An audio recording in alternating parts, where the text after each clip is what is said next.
called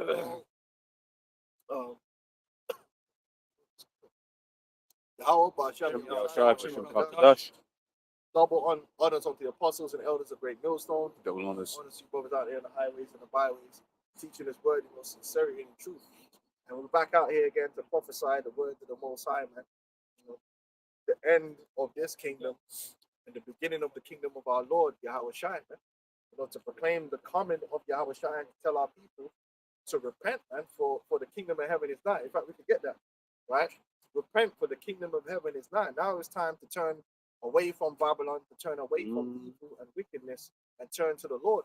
Can we get that's in Ecclesiastes 12 as well. Seek the Lord while He may be found, man. Lord, you Jews are finding Islam doing all kind of foolishness. Here it is. We're at the end of the world. All the biblical prophecies are coming to pass, and a nigga taking the shahada. You man deserve destruction, bro. Like how dare you? Shit, they can't go Hajj this year. They won't be able to go to Hajj this year. What is it? Oh, yeah, because it's their Ramadan at the moment, isn't it? Yeah. And obviously, it ain't gonna fly out. Yeah? You man should go fly with Iran, go help them. Now. Exactly. You know, swim across the ocean if you need to, bro. You that hardcore, innit? Yeah. You know, so yeah, our people are lost, man. But we know it's only about the elect, man. Matthew 4, verse 17. From that time, Yahushua began to preach and to say, repent, for the kingdom of heaven is at hand. Yeah, what does repentance mean? It means like you gotta be sorrowful and turn away from the wicked ways that we have been living by in this kingdom, in this life, man. And now, how do you know what you need to repent from? Well, you gotta read the scriptures. It's based on the scriptures. It's not based upon your feelings or anything like that. the scriptures outlines all our thoughts, man, all our wrongdoing. I say if you're not really, learn the scriptures, you just go to church, you clap your hands, you sing and dance, you don't know what's in it. How do you know what you're supposed to repent for? Yeah. And that's why the prophets are here to tell you exactly what went on, what happened to us. Isaiah 58. Why we're in captivity under our enemies, why we're into slavery and all these types of things, right? We will have to turn back to the true Lord, the only Lord, Yahweh, and His Son Yahweh Shai, right? For us to be accepted of Him, to come back. Time to learn, man. You got a lot to learn. If you don't know, you got a lot to learn. Man. You got to learn a lot. So Isaiah 58, verse 1. And it says, cry aloud, spare not, lift up thy voice like a trumpet, and show my people their transgressions. Yeah. So we're not here to do the whole black thing and start blowing smoke up people's asses and the black man is God and all this shit. Man. We're not here to do all that stuff. Man. We have to keep it real. Yeah, Esau, Edom, the so-called white man is the devil 1,000 times over. But at the same time, our people ain't right either. So we got to point out, we got to get right. The scripture says, we got to fulfill our obedience, man. All right. We got to recognize that, yeah, there's so much things about what we believe is wrong. Like your religion. Like if you're a Christian, you've been wrong. Yeah. But it's okay because there's a way for you to repent. Don't get all emotional and hurt because a lot of times you just want to be right. But you ain't right. You was wrong. You're into Islam. You're wrong. He was all wrong. He was all wrong. He was all wrong. That's it. So now it's time to acknowledge that we're wrong. And then what we see with a lot of you guys is you're seeing that Christianity is spooky, and you're running over there to the Quran. You become an atheist. So. And that's foolishness, man. First of all, the Bible is the word of God, right? It's the word of the God of Abraham, Isaac, and Jacob. The Quran is not a part of that. Because the God of the Quran is Allah. Allah is not the God of the Bible. Man. We don't recognize Allah. That's not. The thing is completely different. It's written different. Everything about it is different. Well, different language. You mentioned like the God of Abraham, Isaac, and Jacob. That's not in the Quran. Yep. He mentions Abraham and all these things. But what about Jacob? Yeah. Because that's the real sticky point here. Religious clout chasing. That's what. Yeah. That's what it is. And that's just what it's going to be. Man. So stick to the scriptures. Yeah, you could jettison Christianity. Yeah, you should. But Christianity is a lot of false doctrine. But that doesn't mean the Bible's false. It just means Christianity is false. And the two things are not the same. Christianity and the Bible are not harmonious. Right? Quick one. Let me finish it. Yeah. Back in Isaiah 58, it says, verse 1, cry aloud, spare not, Lift up thy voice like a trumpet and show my people their transgressions and the house of Jacob their sins. The family of Jacob. This is about the Israelites. This ain't about everyone, man. We just gotta keep it real. I know it hurts a lot of people's feelings. It might not be nice, but it is what it is. The game is the game, man. All right. The game is the game.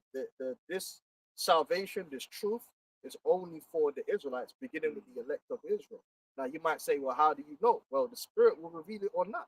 If you believe, the Lord put the special gift of faith within you to believe, then you're an Israelite. All right?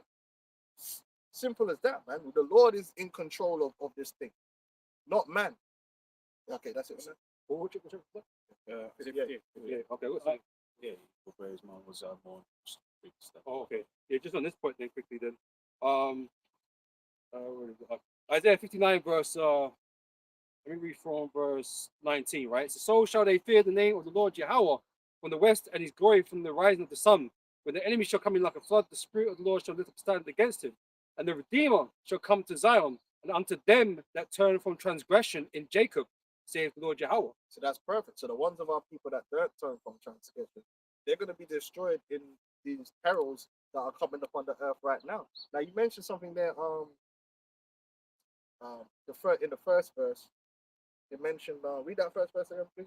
Yep, verse 19 says, so shall they fear the name of the Lord from the west, and his glory from the rising of the sun.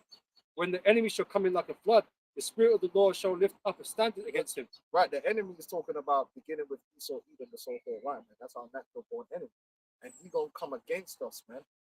Right, but the beautiful thing, and this is the beautiful thing, we ain't got now. We're having a little discussion before we come to camp. We're talking about them Iranians and the base underground bunkers they got, hypersonic, supersonic, you know what I mean, Sega Sonic, everything. They got all this. Like, we ain't got none of that, man. All we got is mobile phones, some Bibles, you know, and arthritis, man. We got faith, man. That's it. Like the brother said, all we have is faith in a higher power, and we're still gonna overcome. And that goes into Revelations, the 12th chapter. We overcame him by the blood. So Isaiah 41 and 14. Fear not, thou worm Jacob, and ye men of Israel. I will help thee, saith Yahweh, and thy Redeemer, the Holy One of Israel. Right, all right. Well, that worm is completely defenseless. You ever see a worm just squiggling on the floor, but he's there for prey? It's a prey animal, right? But the Lord is going to be our defense in the time of need.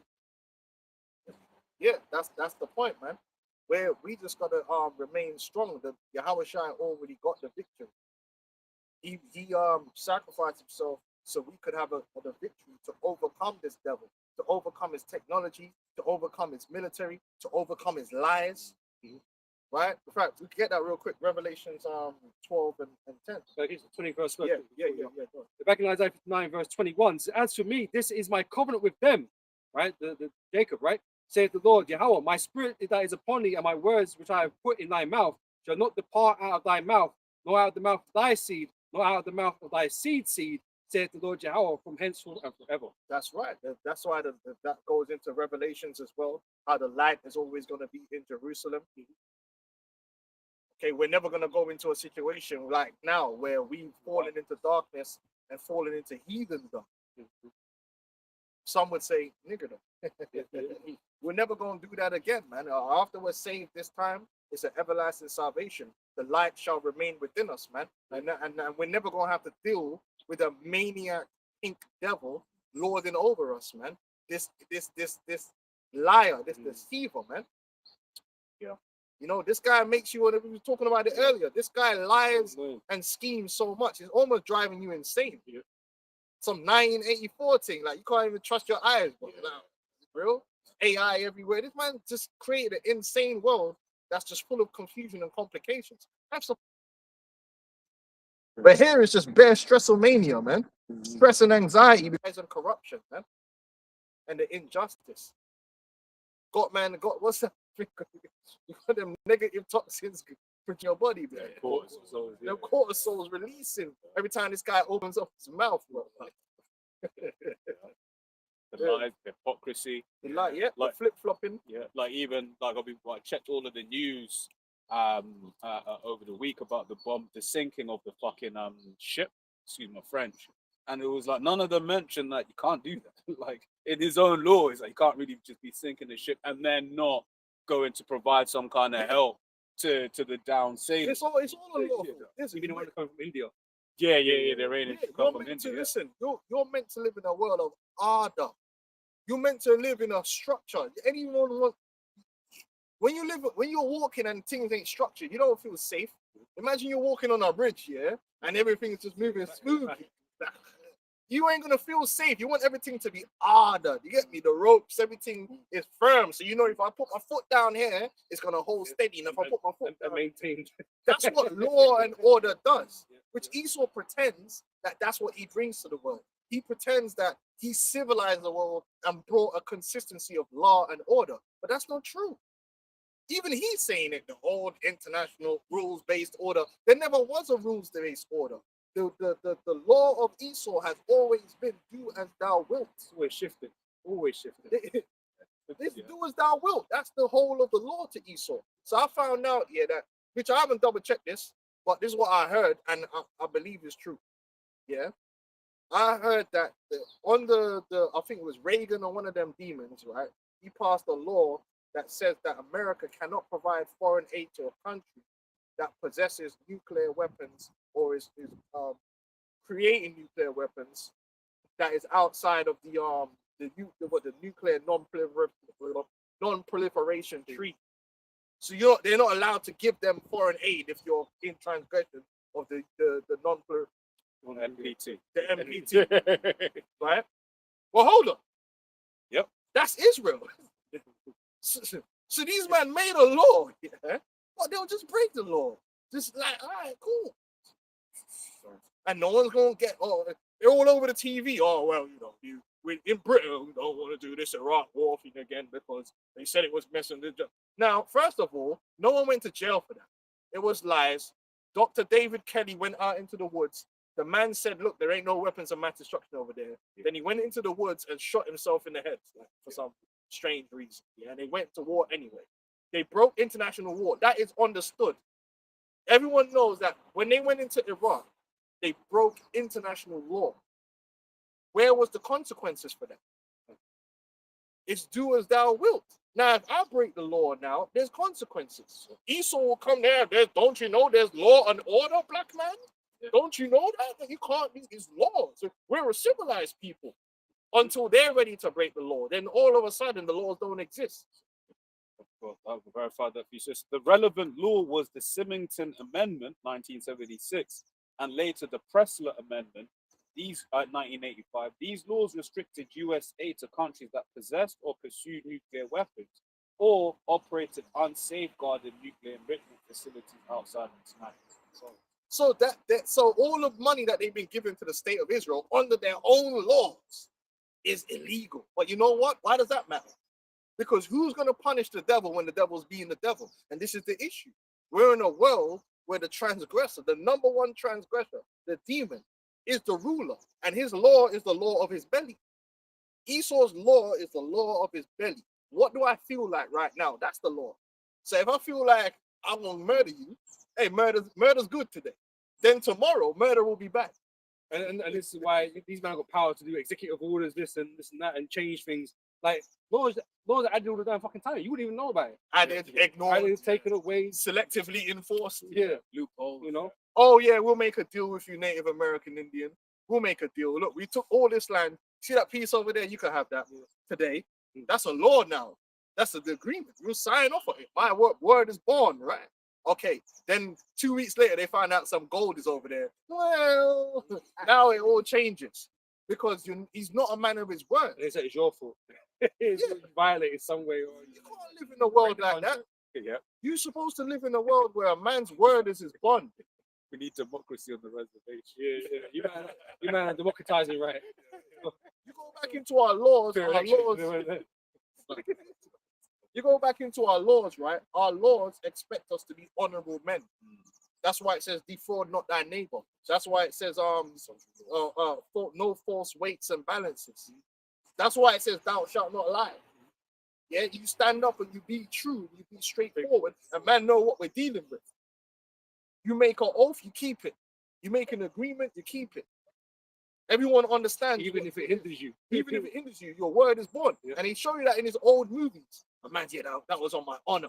And you could trust that. Now, in this society, you can't even trust if a man sign it on a piece of paper. We always use the example of buying a used car, or even new cars nowadays. But used cars, like you can buy the car knowing there's something wrong with it Yeah. that you've not been told.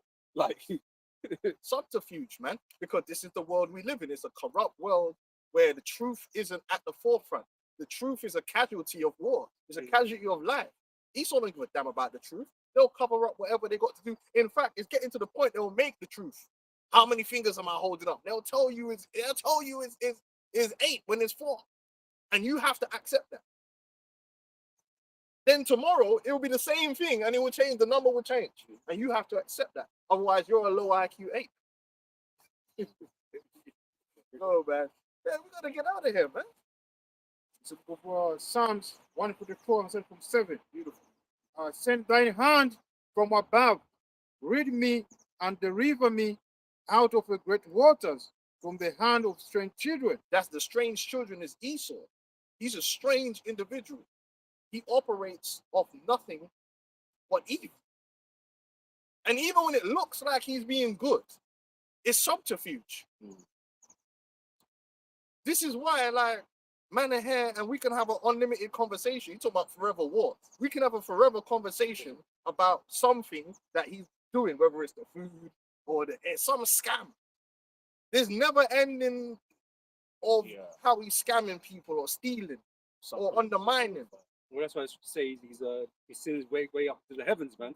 You know, it's that mad. You can talk about it all day, literally. Like, you can talk about it. And he's a heathen. He likes to point the finger. Oh, this person's a heathen. That person, look at them third world. Bro, every type of disgusting, strange activity you could think of, Esau is either into it in the open or he's doing it behind closed doors. well, that's that. We looked at a couple of with the Republicans. It's like in Republican states, that's where you get the most searches for transgender pornography. You know, in the red states. They championed that. Mm. There weren't no heathen in no heathen country that spent millions of dollars working out how to give man a design of vagina. Esau did that. That's strange. That man gave man the man gave man a design of vagina before he cured cancer. You know them one. You know them way there. Think about it, bro. Before man cured cancer and diabetes, man gave man a design of vagina. That's how this is the devil they're dealing with. We're talking about a man that is occultic in his nature. So he deals with Satan. He deals with Obeah, but he'll make it look like, oh no, that's them Nigerians. Oh, that's them Haitians. Them Haitians are into voodoo. Little do you know that all their elites are into voodoo. They're the highest level of voodoo. Aleister Crowley was the most spooky. Even the man in Haiti is like, yo, that man have to bow down and worship Aleister Crowley. Because he's into the highest. He was into the highest level. Them man ain't eating feces, and them man say, yo, this man's moving crazy with the voodoo. Man was dealing with the voodoo so high that demonic entities from the ancient world was conversing. Man said that the god set came and had a personal conversation with him. That's the demons, bro. They got Satan in the group chat. That's how man. You know the way there, man. Direct line. It's Isaiah 29, verse 15. Woe unto them that seek deep to hide their counsel from the Lord Jehovah, and their works are in the dark. And they say, who seeth us and who knoweth us? That's them elites, but the Illuminati, as they call it. They working behind the scenes. They can hide it from the common person. These men don't understand. They don't understand that these men are deep. They're into all the demons and the strange gods. These are not civilized people, and they're definitely not Christian. They've never been Christian. And how do you know that? All these men that are champions, for instance, you look at this pussy on Matt Ward. Now, he happens to be against the Iran war. But he's not against the Iran war for moral reasons. He's against the Iran war because he sees it as an expense for America. He doesn't care about people. These men are demons. So they claim to be Christian, but they don't really believe in the actual tenets of love thy neighbor and all these different stuff. No, they're really Satanists. They really, when you break it down, do as thou wilt. They're going to do whatever they got to do to uplift themselves in the world. And that's how Esau, Edom, this is the facts. I have the facts. And that's what you'll see with all these fucking these Americans, right? All these Christian Americans. They're all about America first. the Christian philosophy that is supposed to hold us into The kingdom of heaven. Yeah. Yeah, let's be everybody, That's right? right, Everybody yeah. that believes, right? But it's not. It's always America. Right? Even Tucker Carlson, Yeah. he loves everybody. He don't like violence in any fashion, but he's still like America. They want America to survive and do better than everybody else, and that's these Yeah, laws for why us. That's different law for them. No, your Christianity doesn't teach that. Your Christianity doesn't Yeah, teach why that. should you have a false balance that you call a currency that you force upon the rest of the Yeah. world at their expense? And if they try and come up from underneath that, you can go destroy them for it. What's Christian about that? There ain't nothing Christian about that. If you're talking about what's in the scriptures, no, there's not. But this is the reality of the truth is the way you took over the world was being good at being extremely violent. That's how it is, bro. You were the original war monkey. And you had the will to do it too. Like, how- Because you didn't get tired. But this is the thing, like, how can, because like America is basically the Christendom of Christianity, like the kingdom, right, for them, right? But how can a place that was stolen and built upon blood be the kingdom of heaven? Yeah, it is if you It ignore tells all you that. It can't, yes, I'm If saying you just ignore it. it can't possibly be though, because the scripture tells you this. You know, that's why all you Christians are hypocrites. That's why none of you are making it. Absolutely. None of you are going to make it. They're hypocrites, man. That's what it is. And then they'll come up to the camp. And when we talk about these Edomites going into slavery and judgment coming to them, all of a sudden we're evil and we're violent and we need to go to hell. And then they'll go home tonight and watch the bombs drop. It's cool. Yeah, this is the thing. You speak to all of the different heathens. They've all got something wrong with Esau. Yeah. All of the heathens have something wrong with Esau, right? You know, and that'll be things that we do know what, because there's a lot that Esau's done to every nation. Yeah, the heart that you're about to say the Rasta thing. The half has never been told. Each one teach one. Yeah. Yeah, no, but for real, because you got all of the subversion. Like I was thinking about, what you call it? What did Cat Williams saying? How basically your mind doesn't know the difference between when you're bullshit, or not, right? So if you believe something, that your mind will actually believe that's true. And I was just thinking about that in the context of Esau's told Jake, "You ain't shit." So Jake has walked around thinking, "I ain't shit," and then and so then I'm thinking about just that how the little things that Esau put in Jake's mind, The low self-esteem. that low self-esteem is Yeah, affects how basically you act. It's oppression. yeah, It's oppression. Yeah, it's oppressive. It affects the way you think and it affects your mind. Yeah. But that's why white supremacy for them is supposed to do something different. Yeah. And now they're hurt because they're really seeing that you're not morally superior in any way, man. You're not a moral people. You've never been moral. It was always a facade. You conquered the world, and then after you conquered the world, you basically you whited the sepulchre. So you made sure that where you live is clean. It's that what's the word of supposing that gain is godliness. You use your riches to clean up where you are to make. That's why the most evil people where they live, bro, looks pristine, bro. They're wearing the nicest clothes, so it looks like these man. But then if you're all rough, you think that guy the wicked one because he's on the roads. You get me with a tooth missing, really? But them man have got more bodies on them, more evil than anyone else. One guy, there's a quote that says, "Where you find great fortune, you'll also find a great crime." Yeah, No, I was because, but once again, he will put that all subliminally in his media, right? Where it's like, for instance, the typical thing of someone who's down bad, his beard will grow, but as soon as he's up, the beard shaves off and all of that. So putting that image, that having that look, means that you're low down and dirty, right? Same thing that it all is going into. You get people in the world that think London is beautiful, it's all Chelsea, right? But and if they're showing you a bad part of London, there'll be loads of Jakes there, right? All of that subliminals. That's why people have this view about England in general. But it's like a lot of England's fruit. that they're innocent because they got money and they wear these sweaters, walk around. They're innocent. But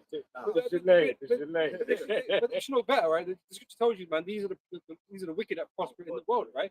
So why would it be a surprise that these men at the top are the most wickedest of all? I mean, yeah, there's wickedness going on lower levels too, but the greatest wickedness is going up above. Yeah, You know, like that's my the- man that's the rich. Abramovich, which big up Abramovich still because Chelsea was doing it the most under his tenure still. Real badness, yeah. But let's be honest, like Abramovich is a murderer. All them Russian oligarchs were just the baddest men that killed the most people, to get to their But position. that's what we're portrayed from England. These men are some wicked men, right? But Like these men we here don't are not saying, they're not the same thing here. But then remember that when he had that beef with we had that beef with the other Russian cat, And the other guy said, listen, because obviously he used the Chelsea thing to clean up his image. And then the sports washing thing. And then the guy said, what's the difference between a rat and a gerbil? And he said, it's PR. He went one deep. He said a gerbil, a rat. It's like gerbil's more likely to bite your child. Yeah, you buy your child the gerbil. But basically saying that one's more dangerous, but it's got better PR. Got better PR. That's what Esau has. Like, you look at the badness that these men are doing. Like, yeah, man, we just blew up that boat, yeah, because we think that they might have something on the boat, yeah. But it's like, bro, this is pure badness. This is gangsterism.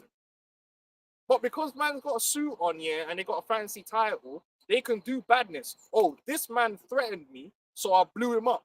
Well, I can't do that. If that happens on the streets all the time, and if you do, as a Jake, if you do that on the street, they're gonna call you the biggest murderer. And sometimes on the streets, the nigga needed to get killed. Let's be honest, man. Sometimes on the streets, yeah, sometimes, not every time that a Jake put a man down that he really was in the wrong. Sometimes he's in the right. That dude was a problem. You get guys that need to get put down. Sometimes the same guy doing it is the problem too.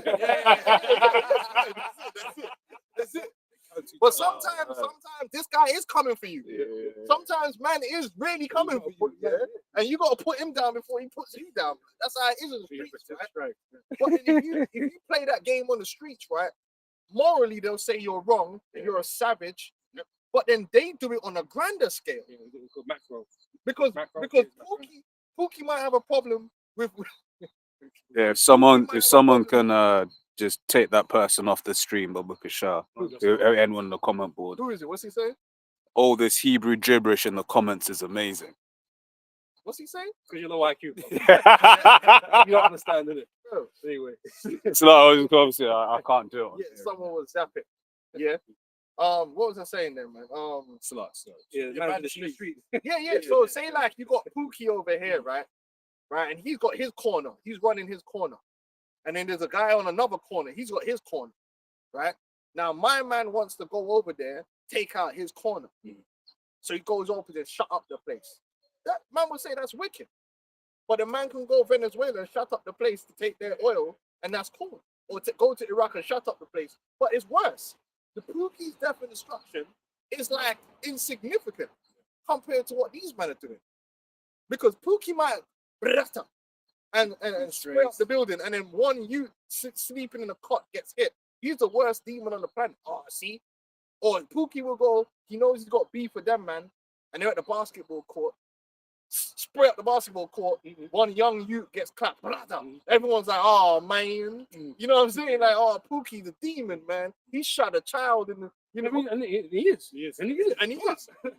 But remember, Esau will blow up a wedding to get her up. His Iran attack, he hit the school. Yeah, hit the school. The 150, 70 women and children, whatever. So through this year, let's say he killed 150 children in that one instance. That's probably more children that's died in gang violence for the last 10 years. Let's talk about it. But because if you, I guarantee you, well, I can't guarantee it. But let's say we go and we look up children's deaths as a direct result of gang violence in a year. It'll probably be like two children got caught in a crossfire that year. You know what I'm saying? The numbers are going to be low because gang violence is not actually as deadly as what the media will make you think it is. Like in London, they'll make it look like, oh, like London is like hell. There's all these knife stabbings, and which there is, you know, a lot of knife stabbings, but it's 9 million people. So the chances of you yourself getting stabbed in London is like, well, it's low, especially if you're not in a gang. I think maybe if you're of a certain age group, in a gang or around a gang, then your probability go up. But big grown man like us, bro, man go through bad ends all the time. Like, man's roll through ends, and man ain't looking at us because I'm coming from work, but I ain't got no beef with no one. Like, I'm a civilian. So no one ain't trying, I ain't got no ops trying to run around the corner trying to get at me. But still, if you look at the numbers of actual murders in London from gang crime, there'll be like 70 people. And then all of that not gang crime. Some of that's just random people getting shanked because of differences that they've had. Bro, she cooked, yeah? So it's like 70. So 70 people. These men licked off 150 kids in one day. So their badness is on a whole different level, but they could just skeets over that. Like, well, them man, they say they hit 1,000 targets or some shit. yeah, how many people you think are dying doing that? You've already done marked off the gang crime for US and UK all together in that one day. Come on. Yeah, no, the US data is very odd because they've got just general gun violence, so it's not really separated. All the as Edomites such. killing their families in that. But it says of the UK child homicide. Okay, Jackie. Everything's gonna be all right. Come here now. 44. Mama's just You go sleeping. to a better place. No. No, so I was gonna say, child homicides all causes 50 to 90 per year in the UK. It says teen deaths linked to youth or knife violence, often 30 to 50 per year.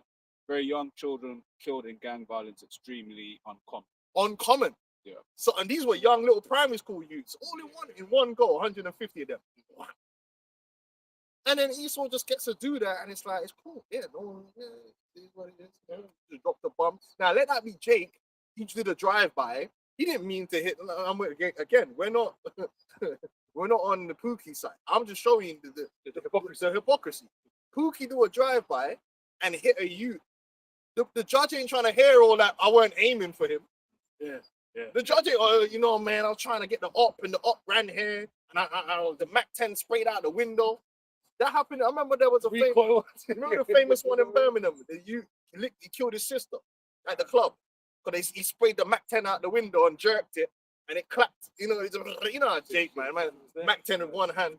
You know what I mean? And it sprayed up the spot, and it was actually the girl that got actually killed was his sister that was coming out the club. That happened in Brom. That man got time. Like, it was everyone in the car got bare time. But the point is, he couldn't come up and he couldn't make the excuse. I wasn't aiming for her. Them man ain't trying to hear all that. That's manslaughter. Or whatever other crimes you want to slap onto that, you're going down for time. But because it's the thing, right? Because they talk about, oh, we're going to do the investigation for that kind of thing. They're talking about it in the news or whatever, right?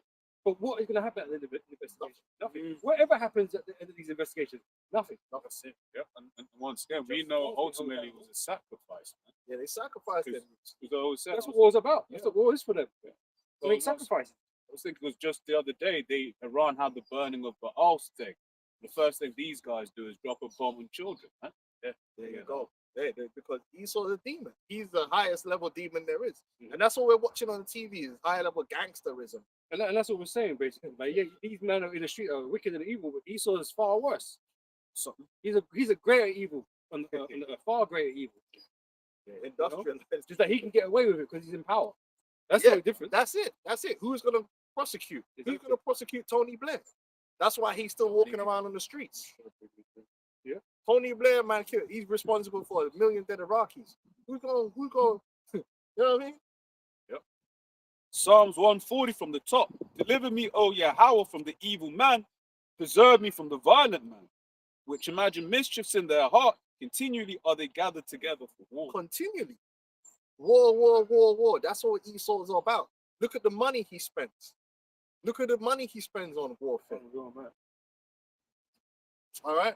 That's why we need deliverance. Our world ain't going to be filled with death and war. Esau, he loves death and war. He benefits from it. He loves chaos. He's a chaos demon. He don't want peace. He wants war. He loves the fires burning. He's going to say war is in his heart. That's why war is what he going to get. Because Yeah. Yahweh Shai is going to show him about real war. Because you have an evil covetousness, man. Yahweh Shai going to show him about real warfare.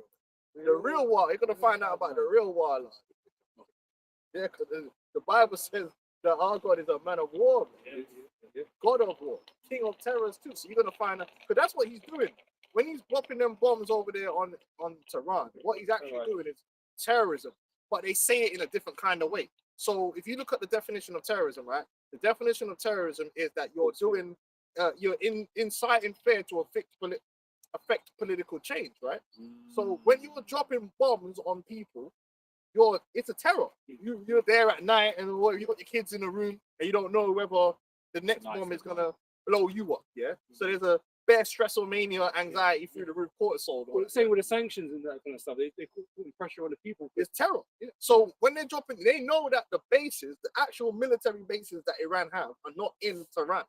Tehran is a city where men drink coffee and eat shawarma. But they're not. It's not a military zone, right? So why are they bombing these extremely populated areas? Because the whole point is to terrify the people so that they just want it to end. So their hope is that the people get so terrified, they're like, go to their lead. It's like a siege. And they put pressure on them, like, nah, this has to end, blood. Man are getting killed out here. Yeah. That's why they're bombing the cities. And they're telling you that. They're saying, oh, yeah, we will hope that the people around would take back their country. Yeah, so what you're saying is, listen, we're going to terrorize your blood clot, yeah? So who you want to see you kick your leaders out? You're a terrorist. You're a terrorist right there in broad daylight. But the way they're trying to form the words, they're framing it as if you're not doing that. But that's what you are. You are terrorizing a population of people with bombs to get them to submit and to change their leadership to be more favorable to you. That's terrorism 101. These are the facts. I got the facts. Revelation, I don't believe because I'm a black man. Revelation 6:4.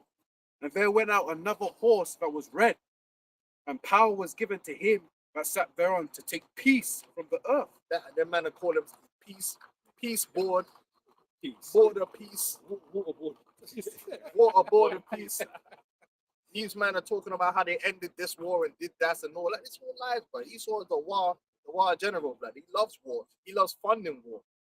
He loves giving people weapons. Cartel, all their weapons are from America.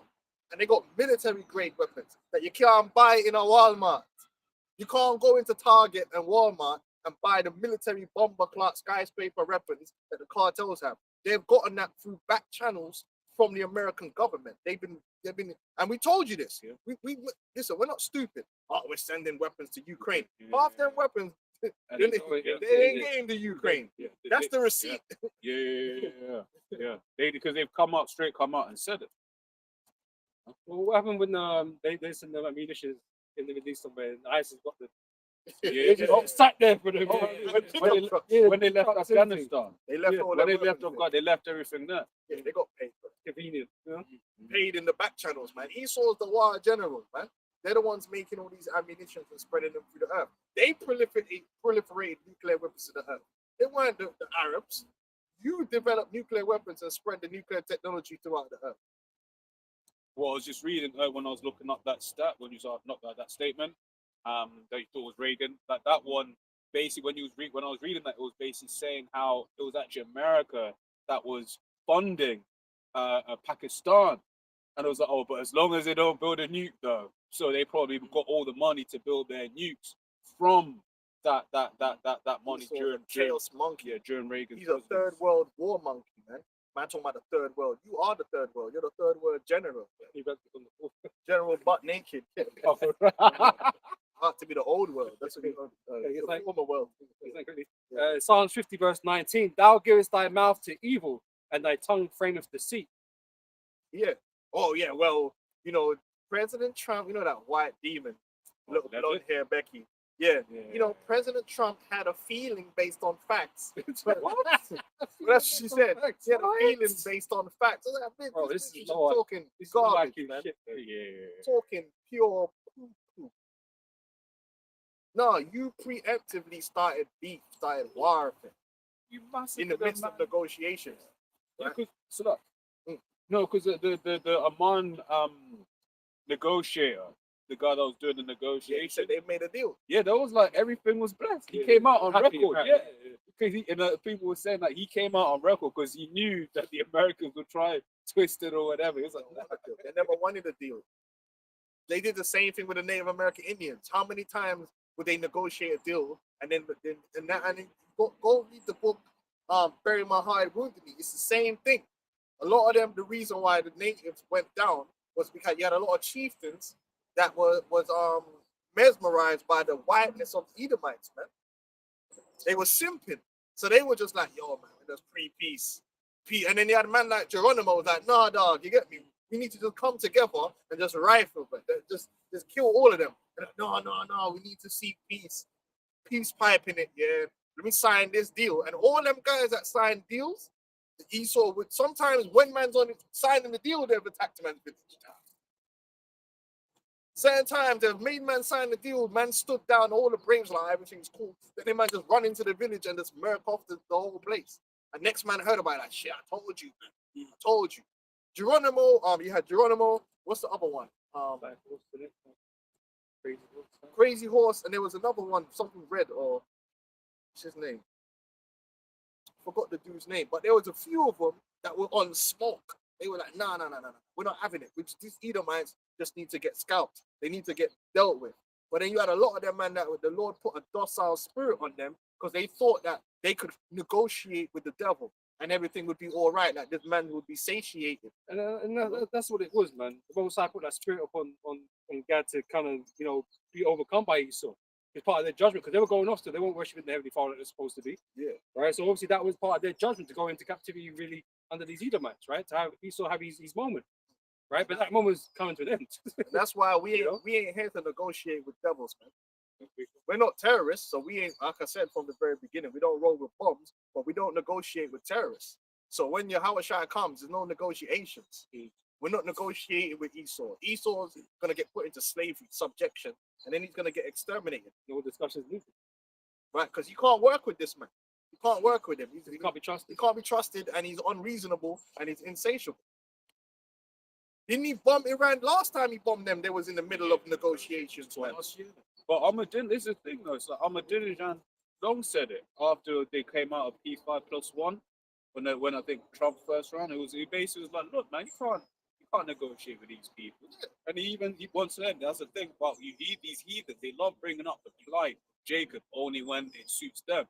But then he was like, hey, look what you did, you know, to the so-called blacks in your country. You know, he called them out, but he would say this Edomite can't be negotiated with. He would say something and we'll go back on his word. And that's why it's to say, you know, the rust is not wiped away. It's still the same devil, Same devil. doing the same things, but not wearing a nicer suit now. Yeah, or that's whatever. it. That's it. You know? You're wearing a nicer suit, man. You modernized devil. Yeah, That's yeah, what it yeah. is. So go ahead. So go to Psalms 55 and Oh, 21. we still got Psalm 144 as well. Yeah. Yeah, keep that. We might have to read that. Psalm 55 and 21. The words of his mouth were smoother than butter. The man said we're trying to make Iran great again. Yeah, accomplish America, yes. Same thing with Venezuela. Oh, we're here, we're doing good for them. No, and that should show you, right, that this man is the apex liar. And so when he's telling you in America, oh, I'm gonna make America great again, you already know it's all lies, but the man don't care about you. It's just lies. He'll tell you what you need to hear, but then he's gonna do what he's gonna do. The game is the game, man. Man are liars out here, but people want to believe them. Yahweh Shai ain't no liar, man. That's one thing for truth. He ain't no liar, man. He said, look, I am the way and the truth. Yahweh Shai is that gate that leadeth unto pasture, man. That's no lie. That's no trick. That's no subterfuge. You got a lot of you who are sold out to Esau, man. Esau, listen, bro, that's the worst guy to put your hat in with. You seen the Dark Knight, man. You see what the nigga did? Right? He ain't gonna listen, bro. This guy, he'll use you. And then when he's done with you, he will do away with you. Because what did he need you for? He has no honor. He wasn't put on earth to represent honor. That's what he weren't put here to represent. He represents dishonor. The lack of value. There's no value in Esau. He has no redeemable characteristics. And this is what the scriptures meant by like all this. Like there'll be two manner of people in our root. Yep. Jacob and Esau are fun to be two different ends of the spectrum. You know, Jacob was the righteous kid. You know, he's raised the right way, right? Had morals and integrity. Esau has none of those things. The man ain't even got the heart to go on the front line with the troops no more, man. That man say, yo, fuck that. Commander in chief, man. Fuck out here, man. That man ain't no David's. David was out there, man. That man had to make David not go out there. No. I said, listen, man. If I'm guy, man was that Ned Stark, man. I said, listen, if you bring the judgment, you have to. You know what I mean? And he's about pretending you Game of Thrones. You ain't no Game of Thrones. You ain't Ned Starks, man. Joffrey's. That's what you are. Yeah, different, man. You do pop the bro, you man kill the bro. Yeah. Well, it's true because the FC I didn't do no kind of damage. You know what I mean? You know, doing their thing and then killing them and doing all that Everyone- shit. it's all about- Come on, man. Bro, they don't need to distract from the fucking Epstein files. They told you, listen, Esau just told you, listen, I'm gonna show you these Epstein files. I'm gonna show you them bit by bit as well. So you're gonna get hyped now, then it's gonna die down, and you're gonna get hyped now. What I'm doing is psychologically breaking you down.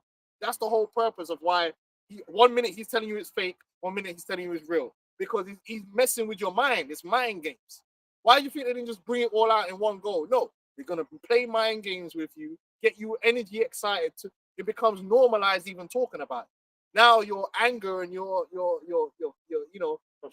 frustration is spread out over time. But not only that, you're now demoralized about it. And man came out, he said, listen, there's nothing in the files that warrants any further investigation. So he already told you, man, what you needed to know. That read it, and ain't a damn thing you could do about it. In fact, look, here's some more. Oh, don't worry, in a month we'll give you some more, and you can read through that, and you can read about the pantyhoses and all that. And guess what? Just what they call it, DOJ has already said there ain't nothing there to investigate. Oh! Listen, if they see you doing anything spooky in your car late at night, they're gonna be something to investigate. If you do something spooky, we need to see what you doing in there, boy. But wait, ain't they? Because weren't they taken? Yeah, we all know it's bullshit. It's bullshit. What they're releasing in the files, a lot of it is open to interpretation. In the way of a lot of it is incriminating, plausible deniability. Like, they said pizza. We all know what they're talking about, but that's why you would investigate. You would, innit? You'd be like, but this sounds spooky. Let me start wiretapping. Let me start looking into the details. That man said no, there's nothing in there. But listen, you know how that goes. Yeah. Because the man will go do these investigations. Don't worry about that no more. You know what I'm saying? Or they disappear. Yeah, So mysterious I'll ask you again, why do they need to hide the files? Exactly. No, it's 1984. So if we say there's nothing there, there ain't no fucking there. But I seen it. What did you see? Tell me. You saw? Is there something there? Yeah. Are the Epstein files? The Epstein files in the room with us now? They're just letting you know what time it is, and now you need to accept it. That's what the whole thing's all about. Accept the fact that Satan is your master.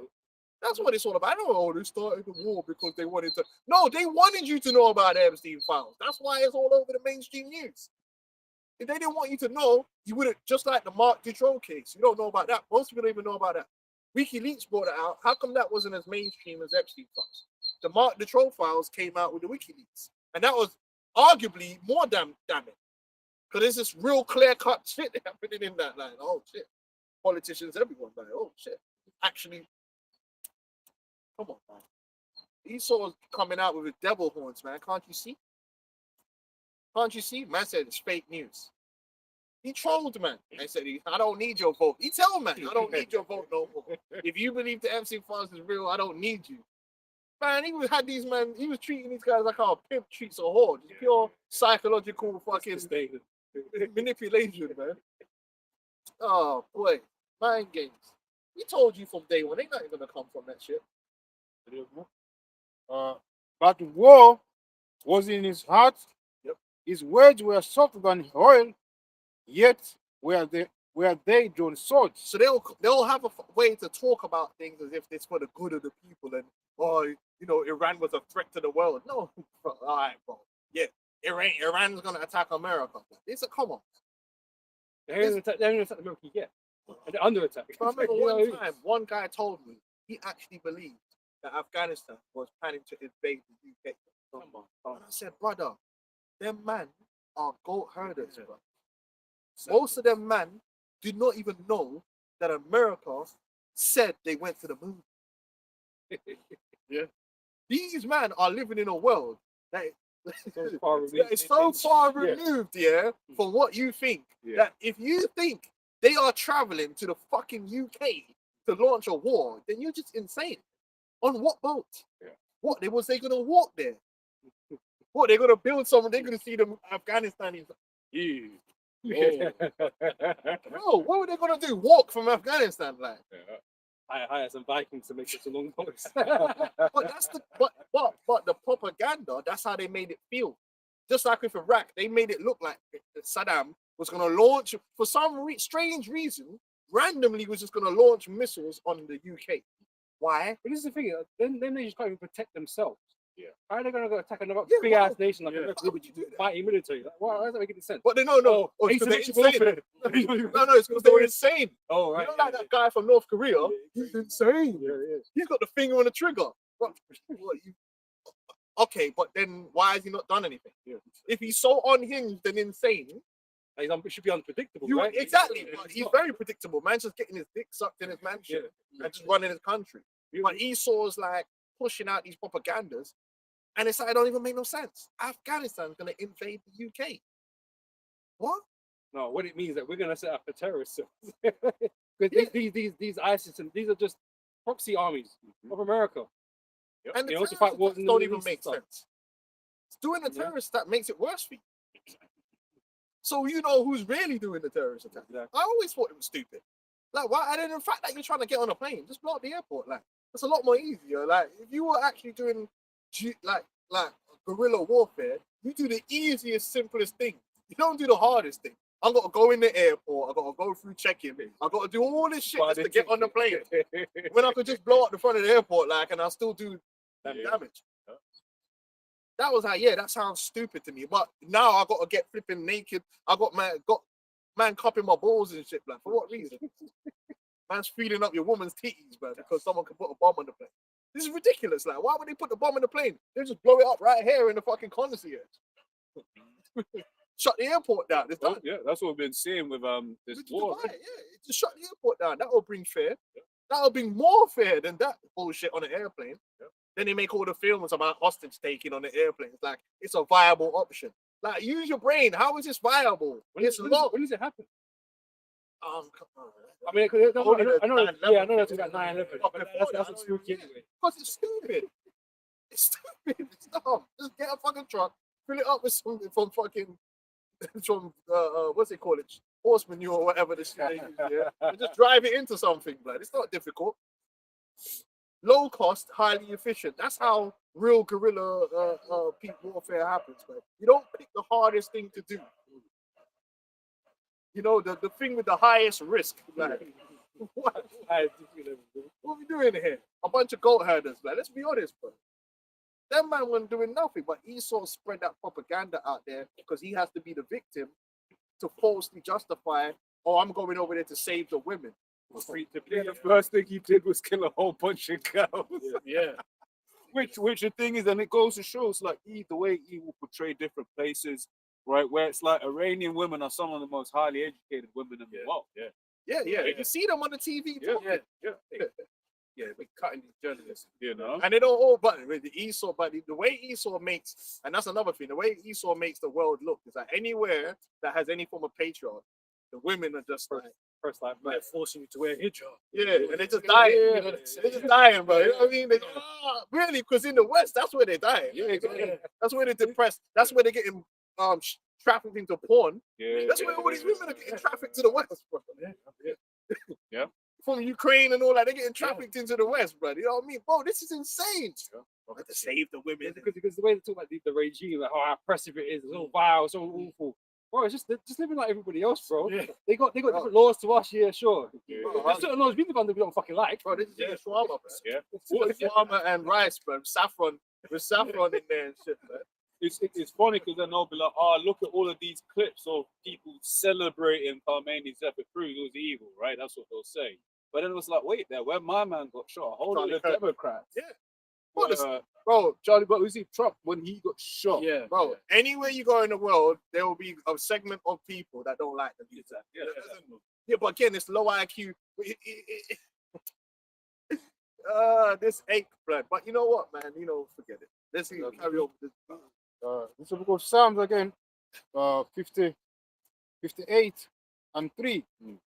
The wicked are estranged from the womb. They go astray as soon as they be born, speaking lies. Esau he loves lies. His whole kingdom is built on lies. Man. Lies, lying by omission, straight up liars, AI, man, false flags, Fabrication. everything, man. Every form of lie there is, Esau's invented it. Master of and lies. he's the master of it, man. They've got that thing where it's like people just casually say, "Oh, all politicians lie." It's like, what? That Why? shouldn't be a Like, thing. why is that? Yeah, it shouldn't be a thing, right? Exactly. That shouldn't be the standard. You know what I mean? Wow, you know what it was? He's like, wow. Damn. Yeah, none of it should be accepted. None of them should ever be in office. If you know that, they should get lynched. Really. Oh yeah, we didn't even mention the fact that normally they're trying to spread that sweet. Oh, they hate us because of our freedom. Yeah, You know that yeah, word? stupid. They hate us because They of don't, our they don't know nothing about you. But they don't know about democracy, bro. They go herders, bro. They're outraged. You know? They're just doing smoking opium and doing bacha. But like, I don't understand, right? Because if man's it's like Batman's freedom, why don't you just do the freedom here then? Why are you going to attack another place? Yeah, and then you took everyone's freedom away with the TSA. Yeah. But the point, the man said, I will choose your leader. Now, I don't know about you. I know I'm a low IQ Negroid of the Negroid race. So I know my IQ is below 70 because of the color of my skin. And I'm from the third world. So I understand that my IQ is of the lowest of Lowest quality. quality. But I'm pretty sure that in a democracy, it's the people that choose their leader without outside influence. Otherwise, that's not really democracy. Democracy is supposed to be informed consent and not under duress. So if you're putting pressure on the people and telling them who they're meant to pick, that's like kind of a dictatorship. That's not really a democracy. Yeah. I'm sure Noam Chomsky, That sounds like Rome. that's I'll put it here. that sounds Yeah. like I obviously I'm low IQ because I'm from the third world. But if you get like a guy like Noam Chomsky, I'm pretty sure they'll be able to break down how that's not democracy, my man. But now they're not. Remember, today they're not selling democracy. No, but in a few weeks they'll probably try to run it selling democracy. Fuck these devils, yeah. That's why Yahweh Shai just needs to come with the big ones. Boom. Yeah, just wipe these their whole infrastructure of the face of planet Earth, and Levette and all them people there, their spokesman and their PR merchant and all that.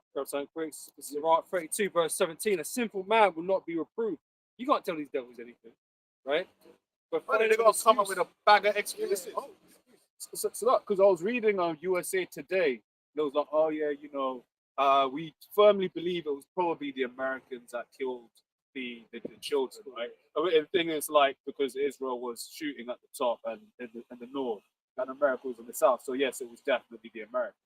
But then, basically, when you're reading it, it was like, oh, but back in the day, it used to be a military base. And so they're basically putting it out there that it's justified. It's the same PR that Israel has been running. not only that now, Exactly. I heard they're blaming the AI now. Oh yeah. Oh yeah, you're right. Because Yeah, they said the AI was picking targets. Yeah. But I thought before you shoot, you say you're supposed to get intelligence. But that'll be interesting because right now there's a big beef between the US military and Anthropic, one of the AI the manufacturers of Claude. And then they're basically being like, yo, we're gonna go with Claude. Anthropic is saying you're not using our AI for your stuff. But then some of the other ones are like, oh, God, whatever, we can't stop you, type of things. It's really interesting that they're now coming out and saying that the AI that made the mistake. That's in. But ain't you supposed to use intelligence before you start bombing things? Yeah. Surely. The AI is smart, isn't it? So But that's what different L's everyone has said is like that place Gaza has always been a testing ground. Yeah, Because Palantir. it came out that AI was the one that was picking a whole load of targets. So, okay, cool, that person needs to get eliminated. That's crazy. I said it used to be a base. Yeah, but then I was thinking about it just now as I was saying, you go around London, you've got little small barracks everywhere in London. Tower Hill, man. Oh yeah, it used to be. You know what I mean, man? You know what I'm saying? Just blow out the tower. That's crazy. Man. Oh man. Old World War III. the Knights of the Round Table used to say. And they got no up-to-date information. Just fighting the war. It's not like you were prepared for this. But Esau will always plead ignorance or whatever he's got to do. Yeah. Or he'll end up saying, well, it's better we killed them than Khomeini did. He got hold of them, No, he's Hey, not hey, hey, they were only gonna grow up and turn into wives and or terrorists. You know what I mean? Cooking pita bread and baking pita bread and you know what I mean? It was better that the American bombs freed them from a life of tyranny. But they killed my man's daughter in the airstrikes, like 3 generations. Yeah, granddaughter. Yeah, What are you killing politicians for, man? That's crazy. That's cool now.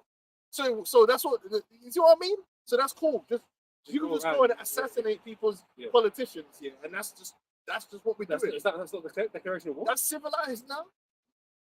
Yeah, and then when it came out, the EU was calling on Iran to show restraint. Yeah, Wait. And then, man, just get beaten off. Hold you, get tired about it. and then not only that, man said anyone that replaces them, you're gonna get whacked as well. So hold on. So this is just pure But bad. he did the same thing in Venezuela. He was talking about, oh, yeah, very bad things happen to the leaders of Venezuela.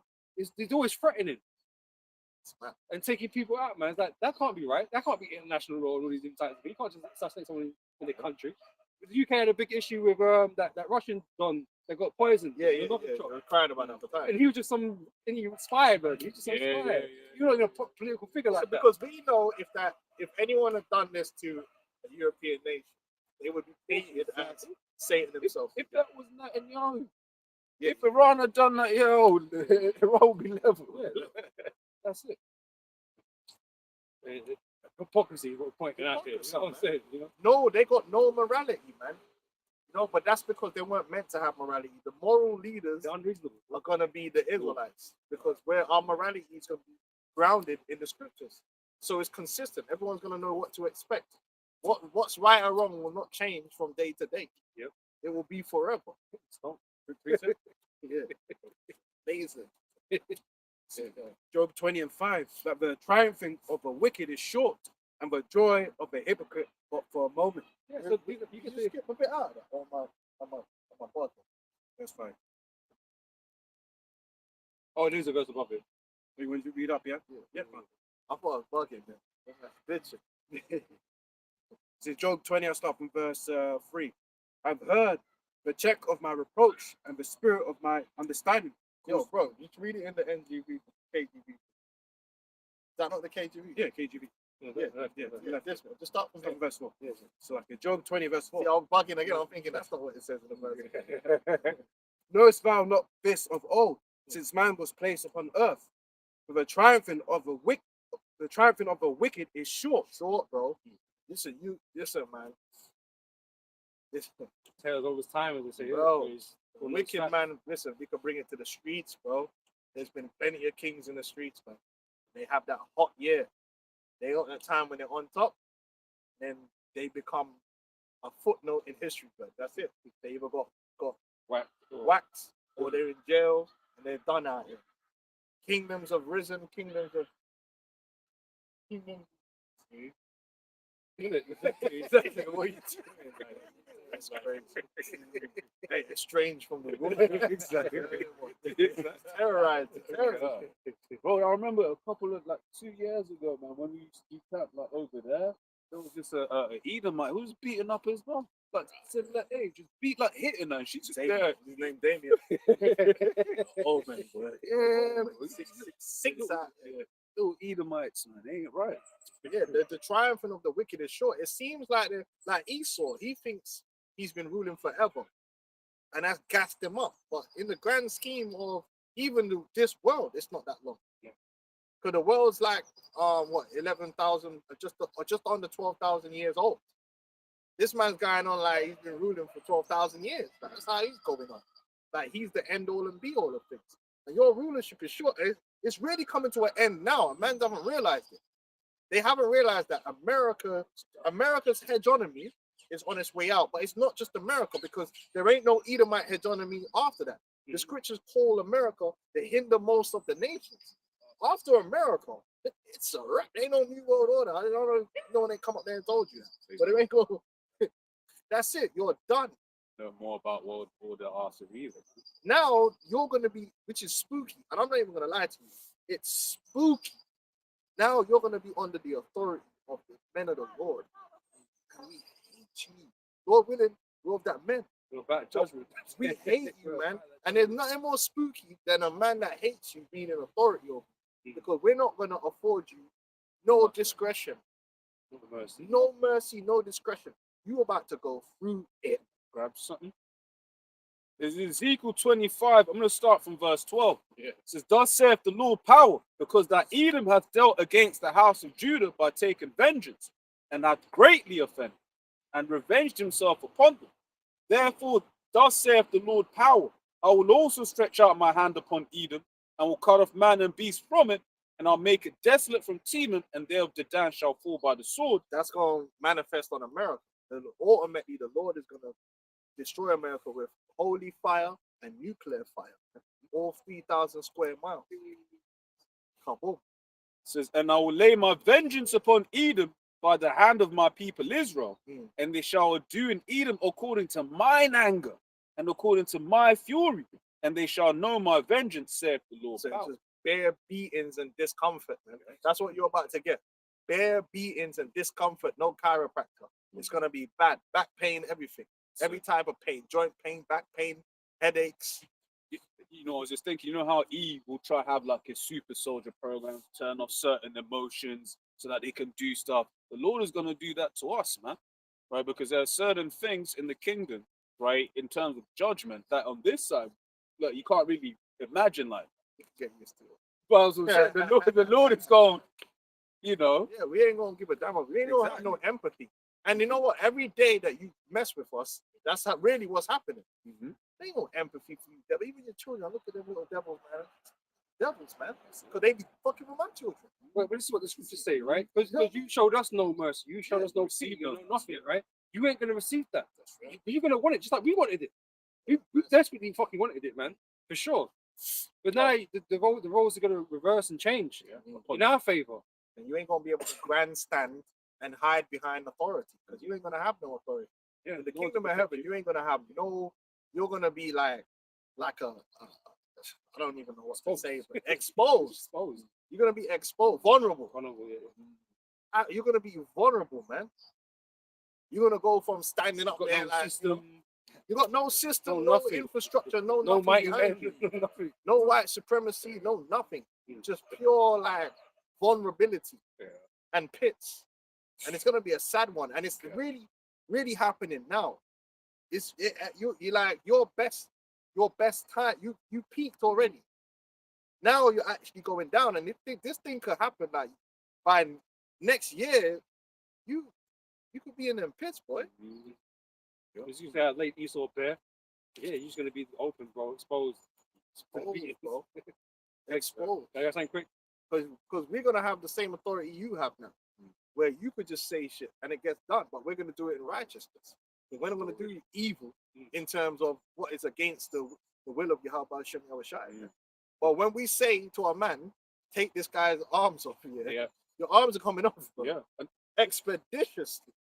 And the Lord's going to allow us to see each individual crime that these Edomites have done, So we could punish adequately. yeah, you know, because it's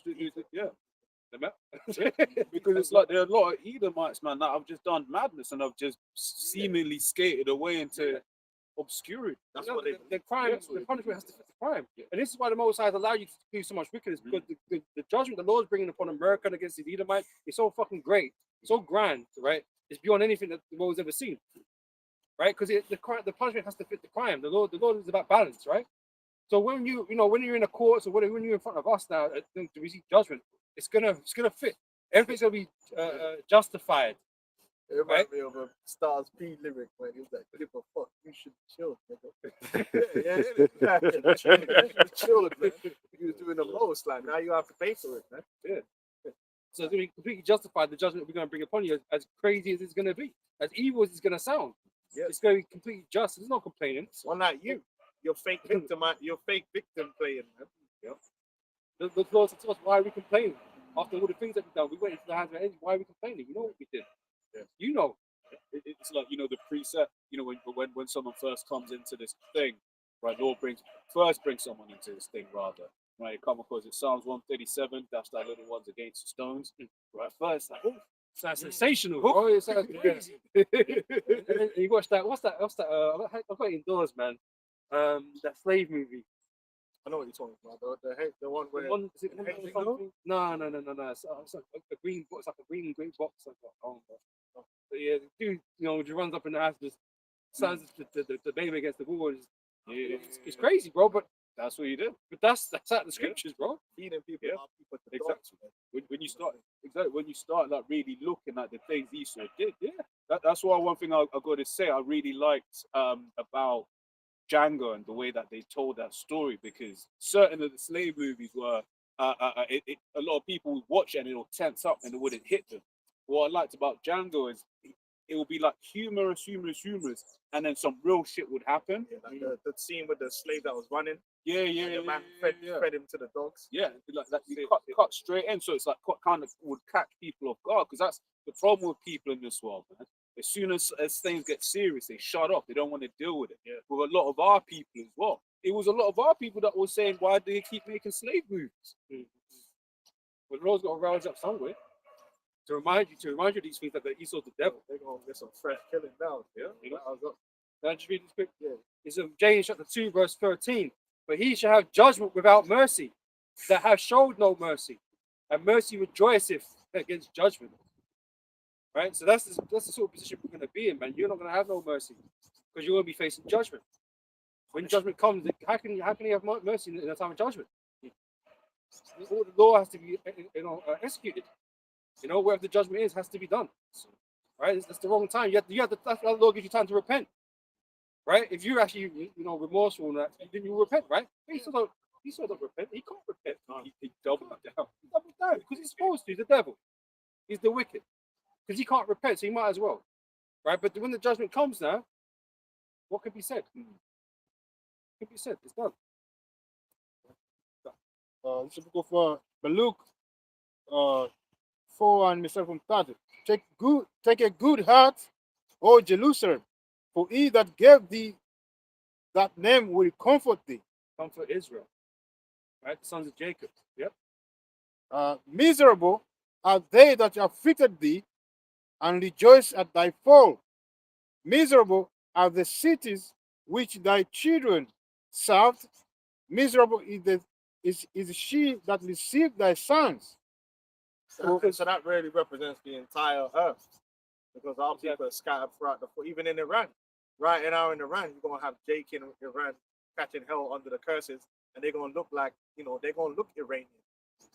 Because our people are scattered throughout the four corners of the earth. So our people have been swallowed up among all the heathen and have suffered there. Yep. So all these nations, they have to suffer too. That's why they're getting bombed up and destroyed too. Yep. Because I was going to say this, man, because we're the Lord's treasure, right? And the scripture speaks about the treasure in the house of wickedness, right? Because they've been scattered around everywhere. Everyone's had to take a piece from us, right? So we're like a curse unto them because they still have us in their possession. So John's going to come upon all of them. When you're saying, I was thinking about when the Canaanites took the Ark of the Covenant, they started getting hemorrhoids and all of that sort of stuff. Yeah. So we're like a curse unto them for doing what they did unto us. Because really, they should have let us go. But the Bible said the wicked is snared by the workings of his own hand. That's it. They ain't got no one to blame. So the Bible said, "What thou shouldest not have." Yeah. It's only bad news for you. You did it, man. You did it boldly and proudly. And guess what? A lot of you are still being like Matt Walsh did that documentary, man, and tried to double down. Oh, it was better. It was better that you came to America and all this stuff. Man. Oh yeah, you're right. We weren't better for you. That's what I do know. Because we're going to tell you how great it is, though, in the kingdom. This slavery's great for you. It's great for your character. Yeah. We're teaching you mental toughness. Make Edomites work again. The brothers still gonna want rum, so we just send them over to the islands anyway. Oh, get them man chopping sugar cane. Yeah, no, but bro, it's like when you look at a lot of the rum houses, right? All of the estates, all of the big names, all Edomites. Yeah. Captain Morgan, Appleton Estate. We love it. You know what I mean? Yeah, we're gonna have them look. Edomites can still sail the seas. Yeah, we're gonna put them over there, man, over there, man. Just cutting sugarcane in the heat. Man, love rum, especially Benjamin. Yeah. Hey, Benjamin loved the rum too much. You know them ones, but too much alcoholism. So we drink it moderately. You know what I mean? But we love it still. Because I want to say, for and she rejoiced at thy ruin, and was glad of thy fall. So shall she be grieved for her own desolation. There you go. And that's what the book of Obadiah is about. When you go into that. They go, listen, America, the pride of America. They're about to get turned into a desert. And the worst thing is, they're the ones that were always talking about turning other places into parking lot. You're going to be the chariot parking lot. Your thing is going to be the parking lot, for real. It's just beautiful. It's just your own evil, your own wickedness turning on your own head. That's it.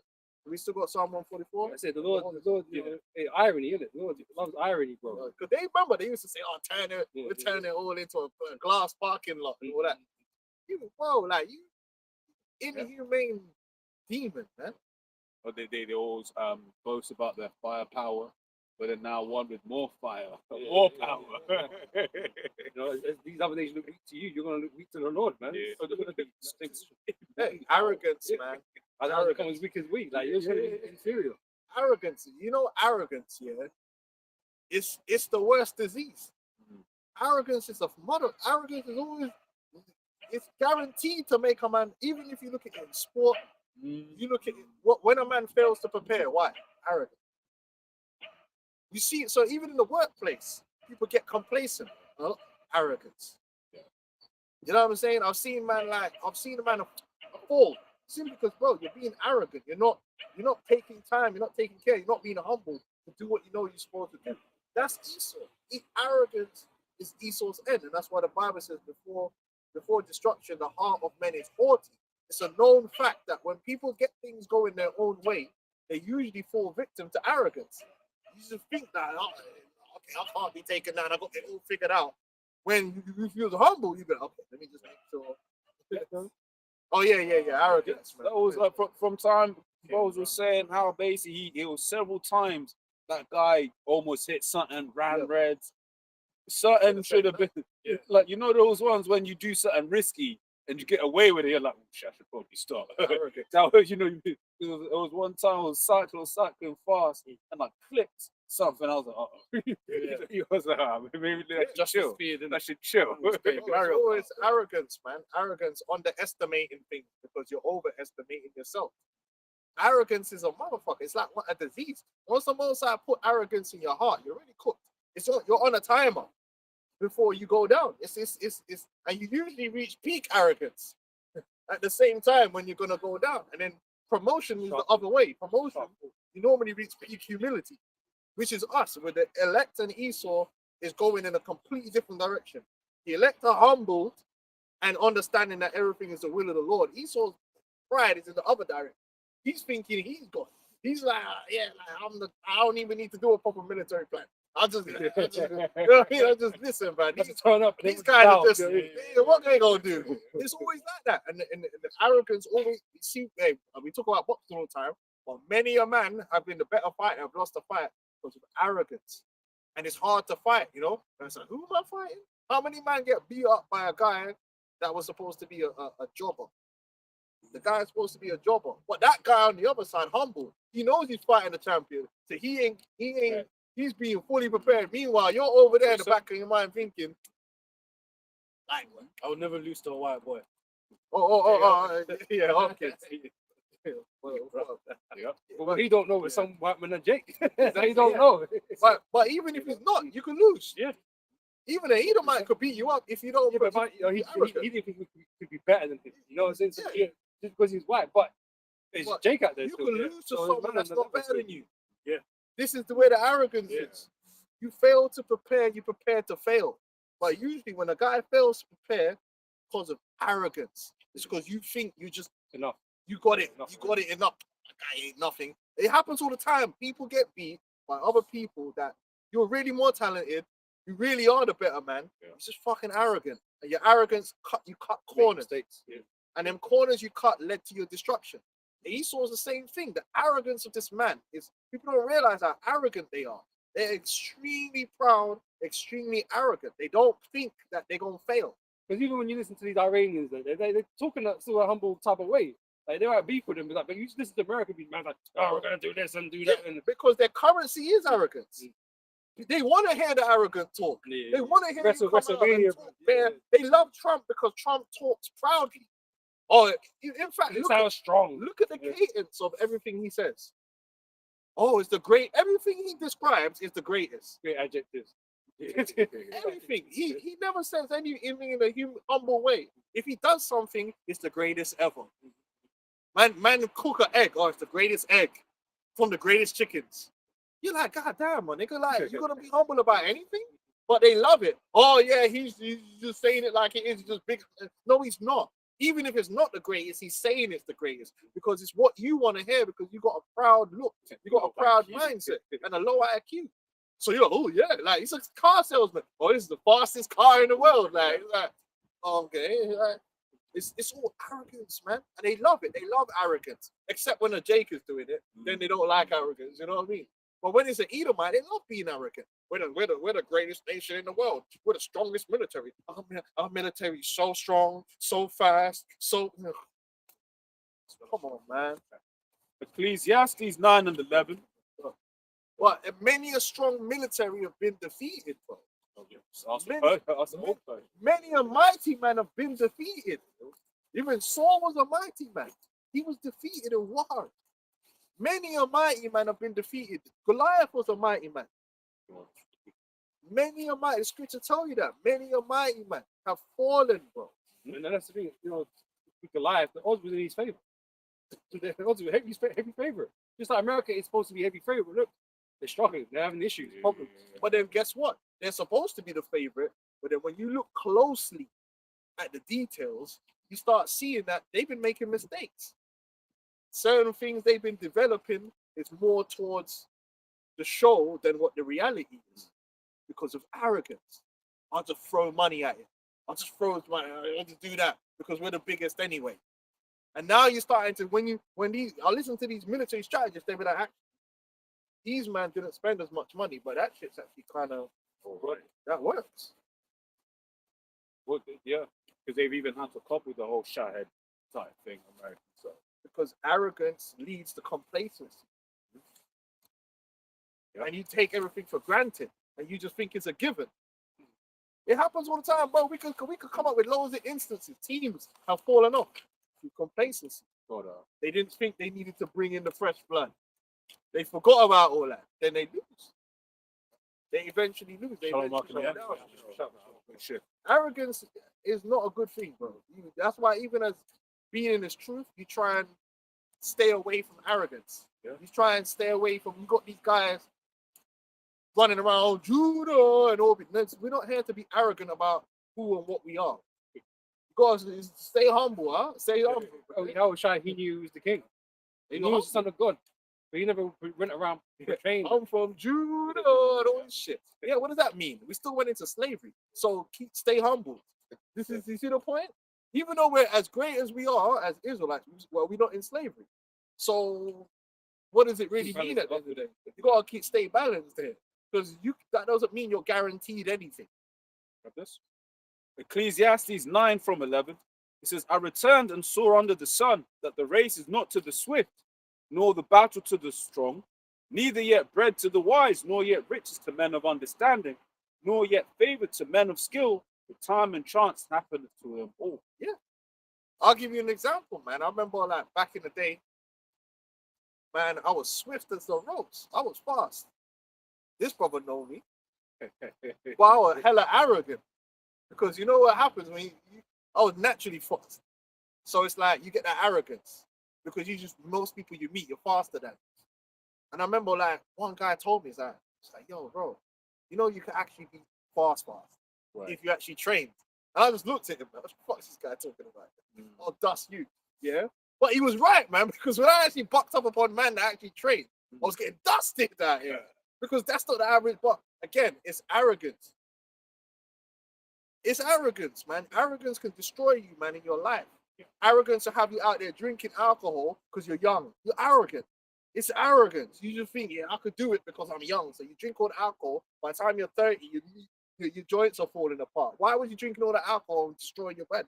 Because you thought that he was a god, man. You thought he was gonna be young forever. And when man tried to tell you, yo, bro, you shouldn't really be doing that because no, like, I'm all right, arrogance, and then it leads to your downfall.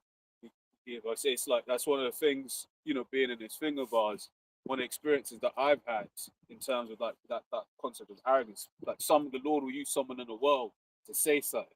And mine's like, that's someone in the world. But actually sometimes the Lord is using that person to tell you something you need to hit. You gotta be meek. That's why the Bible talks about the meek shall inherit the earth.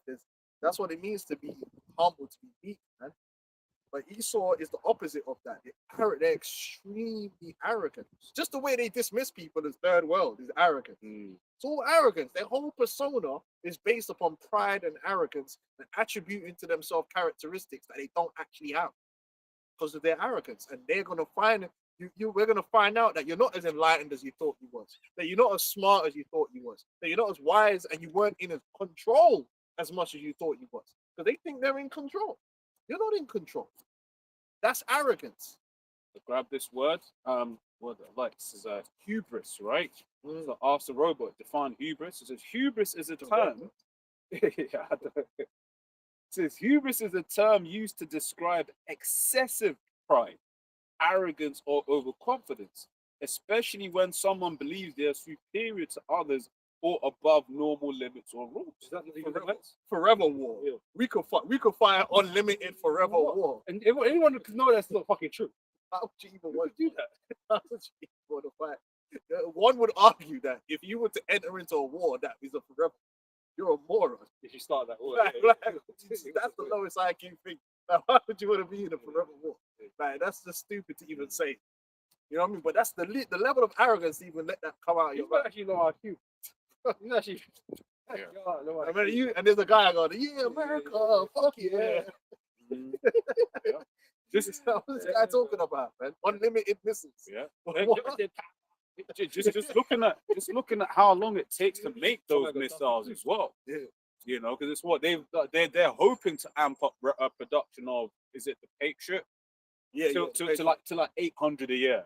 So then all of those salvos coming, those $50,000 drones, they're having to, which I've been Patriots are used for something else, Salakia.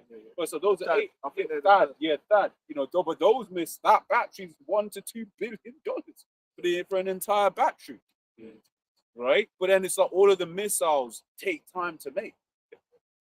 So it's not just a thing of just just flip the switch. And that's cool. But you were crying not too long ago about man on EBT. You know what I'm saying? That's cool, but we got unlimited, so we could just fight a forever war. But then you couldn't do the EBT and the welfare forever. Fuck. You know what I mean? These men, and they have to be studied, man. Have we got Psalm 144? It will be a fucking story when we talk about in the kingdom, man. It's gonna be it's gonna blow your mind. Do you know what I mean? You're gonna hear them. Blowing my mind right now. This Esau is Twilight Zone territory in terms of an individual. Like it is the Twilight Zone, man. You just watching the way people's psychology just twists and turns, man. Makes no sense. I got something quick. Even the Starmer guy, he was actually being quite reasonable. He was like, listen, man, I don't want to enter into a war unless we know what the objectives are and that the war is legal. The man said this guy a demon. Said this guy's a coward. I'm like, damn. They sound extremely reasonable. Man said, I need to know what the objectives are clearly. Because these men are giving about 50 different objectives. Yeah. Tell me what the objectives are for completing the war. And also, guys there. Yeah, is the war legal to begin with? That's completely reasonable. They did the newspapers, everyone just caning him. Oh, he's weak. I said, yo, bro, these men are in. I thought this was a civilized country. Britain's supposed to be civilized. Them men are just caning him. I'm like, yo, man just said, is it legal, brother? Exactly. No one cares. No. Is it legal? Or what's the objective? I said, no, you got to know why? Yeah. Because the small might run newspapers. Just on it. And this guy can't stand, but they want to get him up out of there anyway. They want to bring in more hardline strongmen that don't think. Because he's going to be a strongman to save Britain, make Britain great again. Is that, so you want man to just get up and go to war without thinking? There's a I forget exactly how it goes. You want him to say nothing, fam. Yeah, glass. So that was good. So there's a saying about basically because you got people that think that war should just be purely warriors and vice versa, but then the saying it's like then you get your wars fought by men you don't. I think it's a good saying. Yeah, I know which one you're talking about. I just don't know how it goes exactly. Let me try and find it. But yeah, you need on war. You need someone that's gonna think. Whenever they show you those old war rooms, right, it'll be the king, right, and his counselors. They've got the map there. They're moving things. Yeah, but we do this, right? Then this is and they're strategists. But the worst thing is, he's not even doing that. The man's just saying, "Is it legal?" Yeah, exactly. Like before we even get to strategize, is it legal? And what are we trying to achieve? That's like before you even start strategizing, like just give me an answer. They said, "Fuck that, like you're meant to just rise up everything, right? Just jump into it." Even though America's been fucking with Europe and UK and that. Yeah, Even not just roll long ago they said they didn't need man. Like, they said, "Fuck off." Bro, the Esau, bro, it's like a reality TV show, man, for low IQ individuals. It's crazy. Gotta get two quick ones. Yeah. Right. Sirach 10:7. Pride is hateful before God and man, and both doth one by both doth one commit iniquity. Yeah, good. And Trump is the way he talks, which is fake, by the way. If you go back and trace Trump's cadence and the way he talks, it's a complete fabrication. He's a completely fabricated character. People don't change the way they talk like that. Like for instance, like who do we know? Like Morgan Freeman. He's pretty much the same cadence and the way he talks for the whole time. That nigga's been old since we've been young. You know what I'm saying? You don't really see people like Tony Blair doesn't talk any different than when we first met him or Boris Johnson. This guy Donald Trump has changed the way he talks because they wanted to create this character. It's so beautiful. So all that cadence and all that stuff is fake. It's something that they've trained him. We want you to talk like this now because that's gonna appeal to the people. These are fake. No one changes like that. The proof is Obama, because you have the guy that they actually said they got his cadence. Obama's The train, Chicago trainers. Yeah. American burger. What you want? You want some ketchup with that? No, that's right. You want a hot dog? Hot dog, burger, American burger. that man, he's crazy. Hey, man. Hey, you need to bring Obama back, man. Obama was fucking, he was a character. Damn. That's what I do. It's verse 8. Because of unrighteous dealings, injuries, and riches got by deceit. You saw, get what you're all of that. Corruption. And when you go, I'll put into ChatGPT to break that down even into further image, and that's what it says. It says basically, if you have a kingdom that is based upon deceit and corruption, it said in the ChatGPT. Let me see if I can find exactly what it said. It actually says it means it would inevitably fall, and that's what we're seeing. We're seeing a kingdom based upon lies, deceit. But there's never been a king that's bucked that trend. Because there's no king. No kings are gone. The old world's gone. Right, and America's gonna go in the same vein, man. We're going the same way out. That's all. When we come to rule, our kingdom is going to continue forever. It's going to be based on truth. Yeah. This is the plain English meaning. It's saying that when a society or its rulers become corrupt, unjust, and dishonest, their power and nation will eventually be taken away and given to others. Unrighteous dealings, corruption, injustice, immoral behavior in leadership or society, injuries, oppression, exploitation, or harm done to people, riches got by deceit, wealth gained through fraud, corruption, or dishonesty. If this doesn't fit, then I don't know who Cinderella is. I can't find it. This has to fit. This shoe has to fit. This is the kingdom that we're talking about right now. A kingdom that is profuse with everything we just mentioned. Once again, this whole war at the moment, they're profiting from all different ways they're profiting. Well, you will have some geezers in a But not the American people. but not the American people. They're the ones paying for the Yeah, profits. Yeah. Even in the stock market, the insiders are making a killing. Because the market hasn't moved in the way that it's supposed to have moved. Yeah, If at it first it pumped. Yeah. Remember, it pumped, it dumped, and then pumped. Yep, and then And then- silver crashed. Yeah. Silver and gold crashed, and those are all things that aren't it's not supposed to be that. When this time of uncertainty, people move to safe haven assets like gold and silver. Yeah, it's So, manipulation. you know. Well, I've got that saying. So the saying goes: the society that separates its scholars from its warriors will have its thinking done by cowards, and its fighting done by fools. Yep, there you go. You're supposed to be balanced, man. Like Solomon, balanced. David went on fool. But right now, they was all scammers. That's what they are. Scammers and demons and liars, man. All right? Go on. What I was about to say, because the Warriors in this day and age, they're not trained to think. Yes, yeah. They're trained to take orders, right? And you got some elitists, men up in there like giving the orders or whatever. To the point Like, where Warriors meant to have Yeah. some smarts about it, ain't just meant to be some grunt. Yeah. So Well, to be honest, they don't. The grunts don't make the decisions. The generals do strategize. Because to be an officer and a general, you have to be intelligent. But that doesn't mean that you will be listened to. Because if they say that you're going into Iran, the generals have said this is not a good idea. They're still still have to do it because the commander in chief is telling you you're whatever. Listen, this is what needs to be done. But there's guys that generals that come out and said we run the war games and this isn't a good idea, bro. This is Afghan man said this is the worst part of Afghanistan. Man. scared.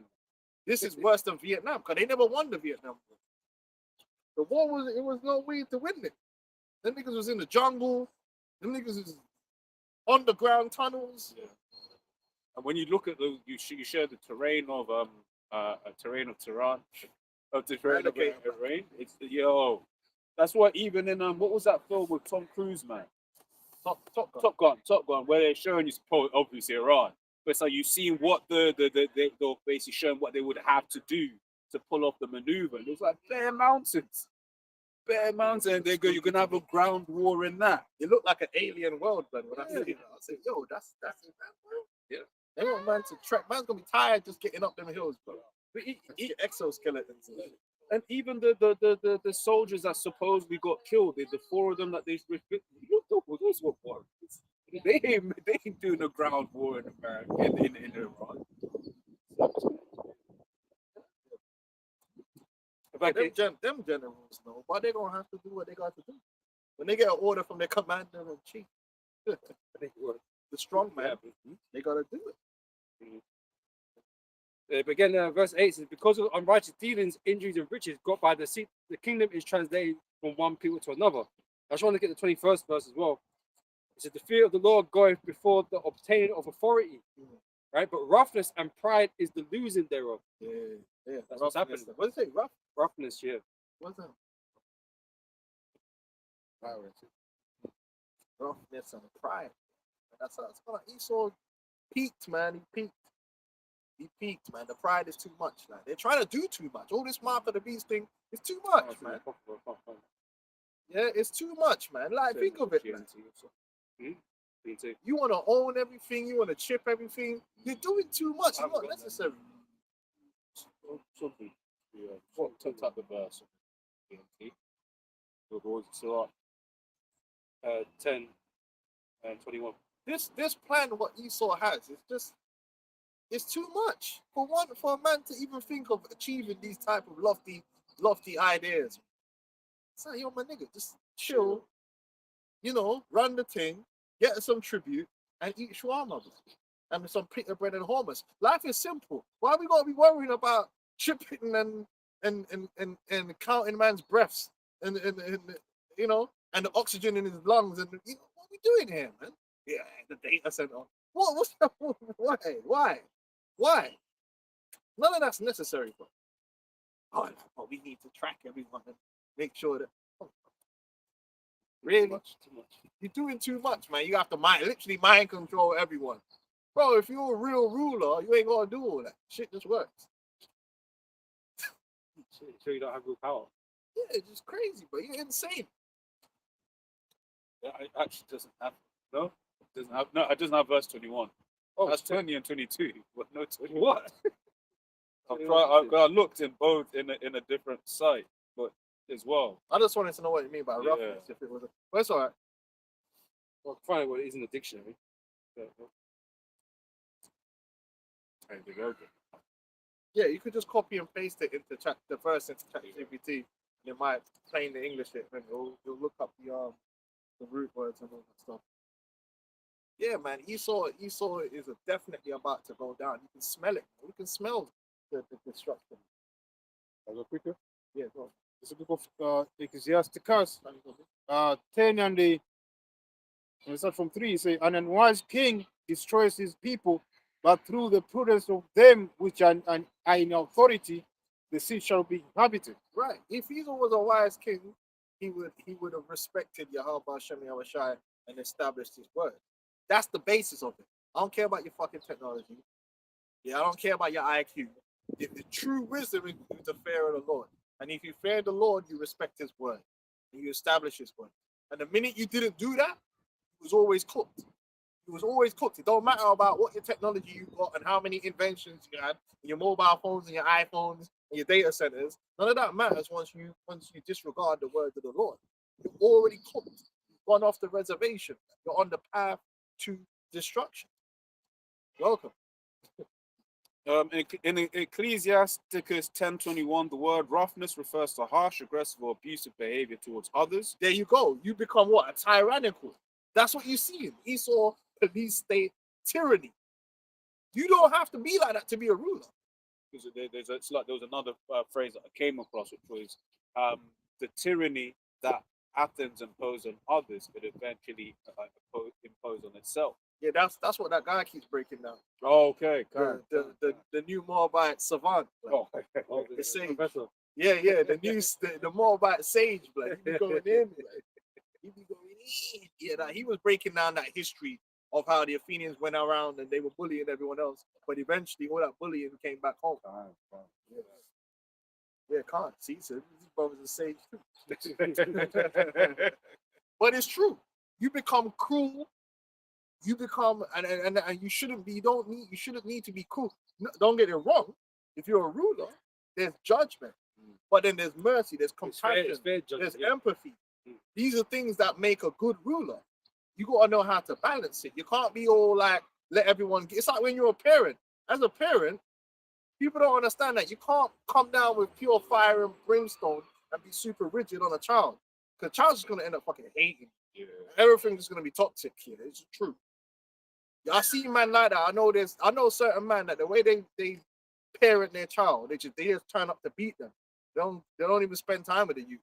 Man just literally turn up when it's time to beat them and they ignore them all the rest of the time. Got a quick one. No, bro, it's a balance. Sometimes you got to go have an interaction with them that doesn't involve punching them up, blood. You know what I'm saying? Like, you know what I'm saying? But you only know how to be harsh.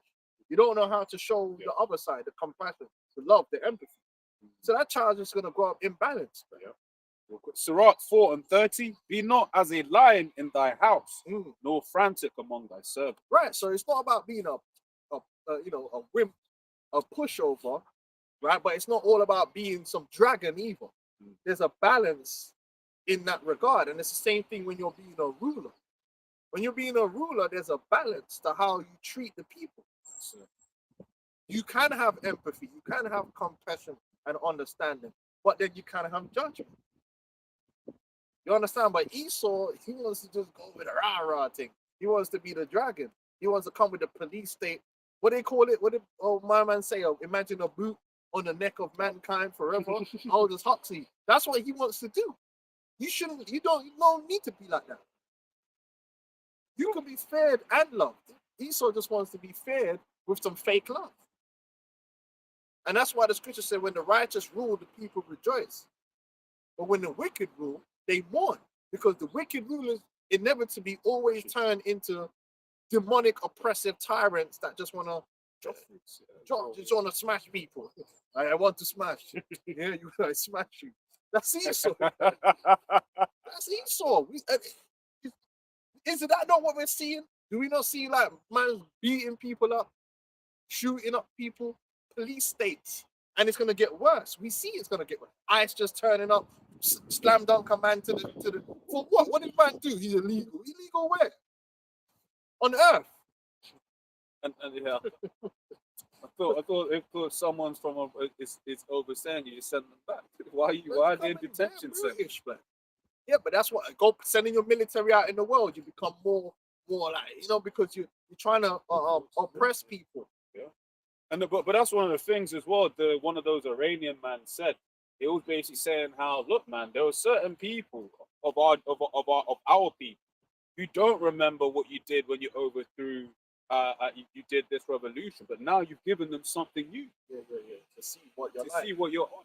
Yeah, you're not a benevolent ruler.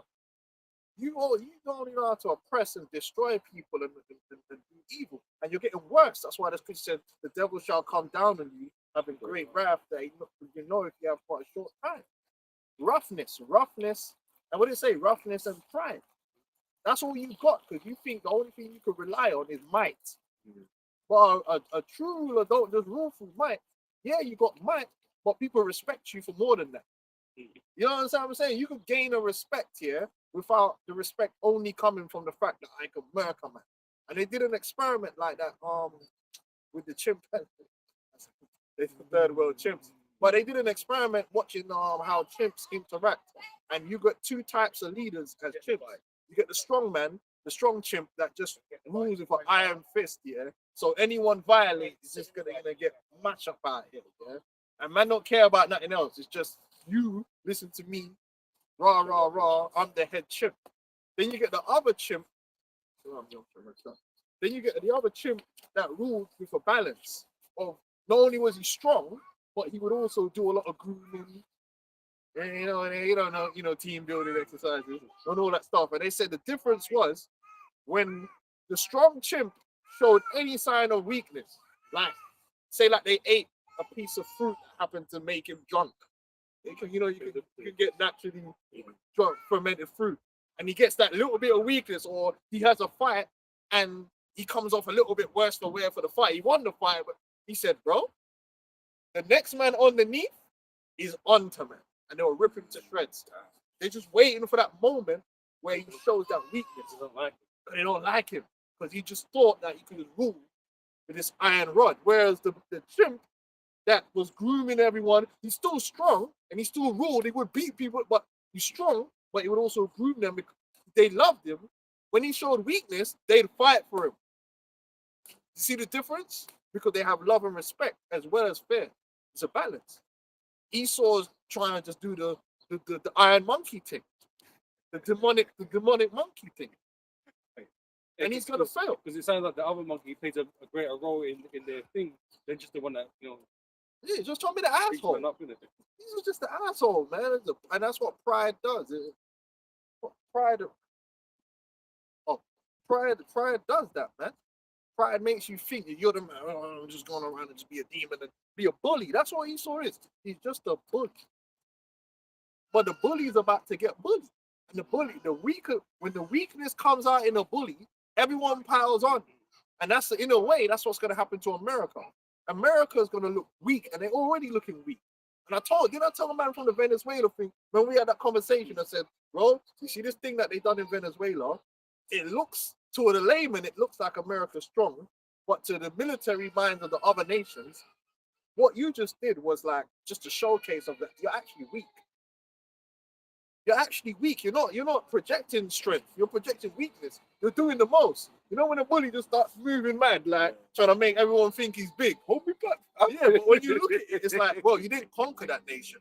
You just spent a whole bunch of money to achieve what? If you wanted their oil, you could have done that anyway.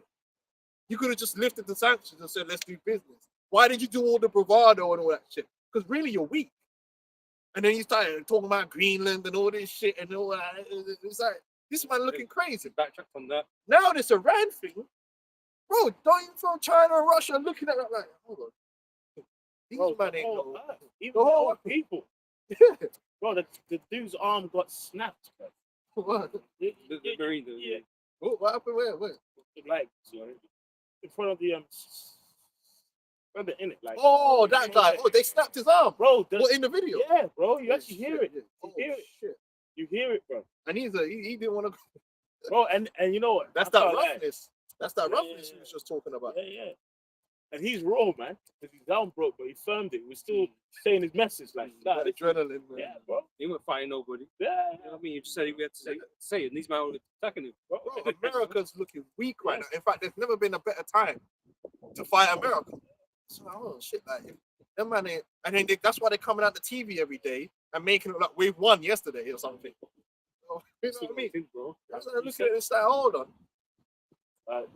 This man talk about Cuba as well. Right? Who's your friend? Even America's friends ain't is hesitant really to help them. Spain. Because you just spent the last 6 months disrespecting. Their mother should be ashamed. Yeah. So I'm like, oh, I don't know what's going on, blood. Now you're beggy or like, yeah. I ain't gonna run to your age because you said, man, jump. You know, jump. What do you mean? Well, I heard saying that because it's funny that they haven't actually done Article 5 yet. They haven't submitted Article 5. It's crazy. It's dumb. Anyway, This is Revelation 17 and 16. And the 10 horns which thou sawest upon the beast, these shall hate the whore, and shall make her desolate, naked, and shall eat her flesh and burn her But you with can see, fire. you can see how the way America's been treating these nations, how they don't even like they're hesitant to help. It's like, because you've been fucking them around, you're bully. treating them like shit. So it's like, You're not no. loved. You were never loved. You were fair. And there's a difference. And when that fear is gone, what do you have left?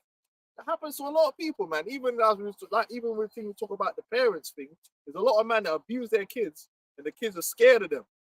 But because they never show no love to the kids, when they get older and they're an old man, and now your kids are big, they don't give a fuck about you no more. They're like, bro, you can't scare me. Yeah. Like, and they just leave you on your own to die, bro. It happens. Yeah. Because you was abusive. You were abusive, and you thought you was always gonna be Yeah. like. Yeah. But hey, everyone gets old, man. And sometimes some kids go left and do some wicked shit. Yeah. Like fucking it's shit up, off, man. but Rampage Jackson told the story of his father. Like he said, his father, you know, James, whatever. He said his father used to abuse, like no love, whatever. He said when he got a certain age, tried it, he looked wow. Now it's off. It's off. It's off, man. But You know, it's the world, man. yeah. But man. that's why Man in the world. you gotta be careful how you treat people, bro. You don't be a fucking a demon, man, a tyrant, man. No need for it. I'll go on. It says, for the Most High put it in their hearts to fulfill his will and to agree and give their kingdom unto the beast, unto the words of the Most High shall be fulfilled. So they were going along with the whole agenda, but there's gonna come a time, and it might not be now, but it will come, where they're going to turn on America. They might even enter the war on American side. Yeah. Don't mean you have to stay on American side. Yeah. And Italy and then Italy shows you that perfectly. But Italy switched bandana 3 like, times. 5 times. That must be confusing as fuck on the back. Bro. Friend or foe? Yeah, what are you today? You know what I mean? Italy's a dumb diabolical blonde. stuff. Yeah. Dumb blonde. It's like no backbone. No backbone. That's diabolical stuff. Yeah. Look, the French get a bad rapping it for being cows or whatever. That's the worst. Yeah, but you know what? That as well ties in with shameful spirit, because like the way you bullied everyone, it's insufferable. Like, and now it just doesn't even make sense. Like from a logical standpoint, it's like, why not do business then? So even with nigga, the real Rick Ross, Freeway Rick Ross. One time I saw him say like an interview, like obviously he's an agent, we don't know set up whatever, but just on the face value, he was like, one of the reasons why like he didn't really get into gang wars and shit during when he was selling the drugs, because he realized it's easier to do business with your friends than with fucking enemies. It's, you know what I'm saying? So No benefit. you actually benefit. Like Babylon and Esau in general, they can have riches and wealth and still just have They have enough. That's Habakkuk, though. Yeah, that's Habakkuk. Yeah, it cannot be satisfied. We just read it. The roughness. Yeah. Read that again. Read it the one you had before, because that breaks down what you're saying. We were just breaking it down. We looked up the word roughness. In the car. Okay, you spying it out. Yeah, again, back in Sirach 10 and 21, so the fear of the Lord goeth before the obtaining of authority, but roughness and pride is the losing thereof. Yeah, roughness. You know, that's that bully boy mentality. Like, I could do what I want and just start violating. Well, even though ultimately the spirit got taken away from him, but we saw that a bit with Saul. You know, in his last stages, like you could see when you read in between the lines of the scriptures, everyone started getting like fucking like pissed off with this guy. Like, this guy is just unreasonable. Like you can't deal with him. You know what I mean? He's becoming a tyrant. That's it. You know, which is what the Lord told Israel was happening. That's what happens to Marino. Yeah. Most clubs he goes to, Yeah, that's yeah, he starts moving mad, yeah, like, and then like, I was like, listen, this guy's got to go, man. Yeah. He's moving insane. Like. You know, even for someone that's a hero, they say if you stay too long, you become a villain. So, Wenger. Wenger, but I was for curses with him. But you know what, man? I heard something the other day about Wenger, about the only reason you man got the Emirates Stadium because he signed on. So, blood, he put respect on Wenger. Villain, hero that became a villain. That champagne football. But anyway, that's all. Right, stuff.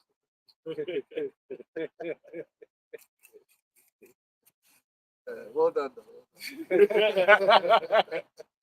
Psalms 144 from 7. Send thine hand from above, rid me and deliver me of great water. Salah, we start again. Send thine hand from above, rid me and deliver me out of great waters, from the hand of strange children. Yeah, we already broke down who that strange children is. It's Esau. He's strange in every way. He's foreign. You got foreign gods. You got foreign ways. You know, every foul thing. Man, there's Edomites that's tattooed their whole face like a lizard, man, and cut their tongue. Like, these men are strange. They kiss their dogs. They like yeah. No, as in like you be seeing certain like the ones where they're tonguing the dog. It's like, yeah, they're strange, man. They're strange people. Like, they be doing strange things, man. You know, strange rites and rituals, man. You know, you don't want to be in a football team with all Edomites, but they're gonna be doing freakiness. Oh, like for instance, like I was hearing a story about like a rugby in England, and basically the guy was saying, yeah, the geezer was Irish, and was basically saying how in English rugby, like it's just normal for you to have nakedness, or it's normal for if you want to play, you got to suck a man off to play, and that's yeah. He was saying in rugby in English uni. You can't just say shit like that. Sorry. You can't just say shit like that. Sorry. No, but I was these Edomites are lewd, didn't it? So like, sorry. No, that's all right, bro. That's all right. It's just a bit much, innit? Like, Sorry. the way you dropped it was, I didn't think that's where he was going. Yeah, I didn't think that's where he was going. He said it's normal to blow rods. But that's what the guy was saying. He was legit saying like, if you're playing rugby at uni in England, that is normal. Yo, that's crazy. Shit, man. That rugby tough man act is Yeah, but you know what? Yeah, Wasn't that Welsh captain, didn't he come out as gay and did some transgender thing? Like, the Welsh captain, you know, I forgot his name, but he was like a Welsh captain, and then he came out as gay.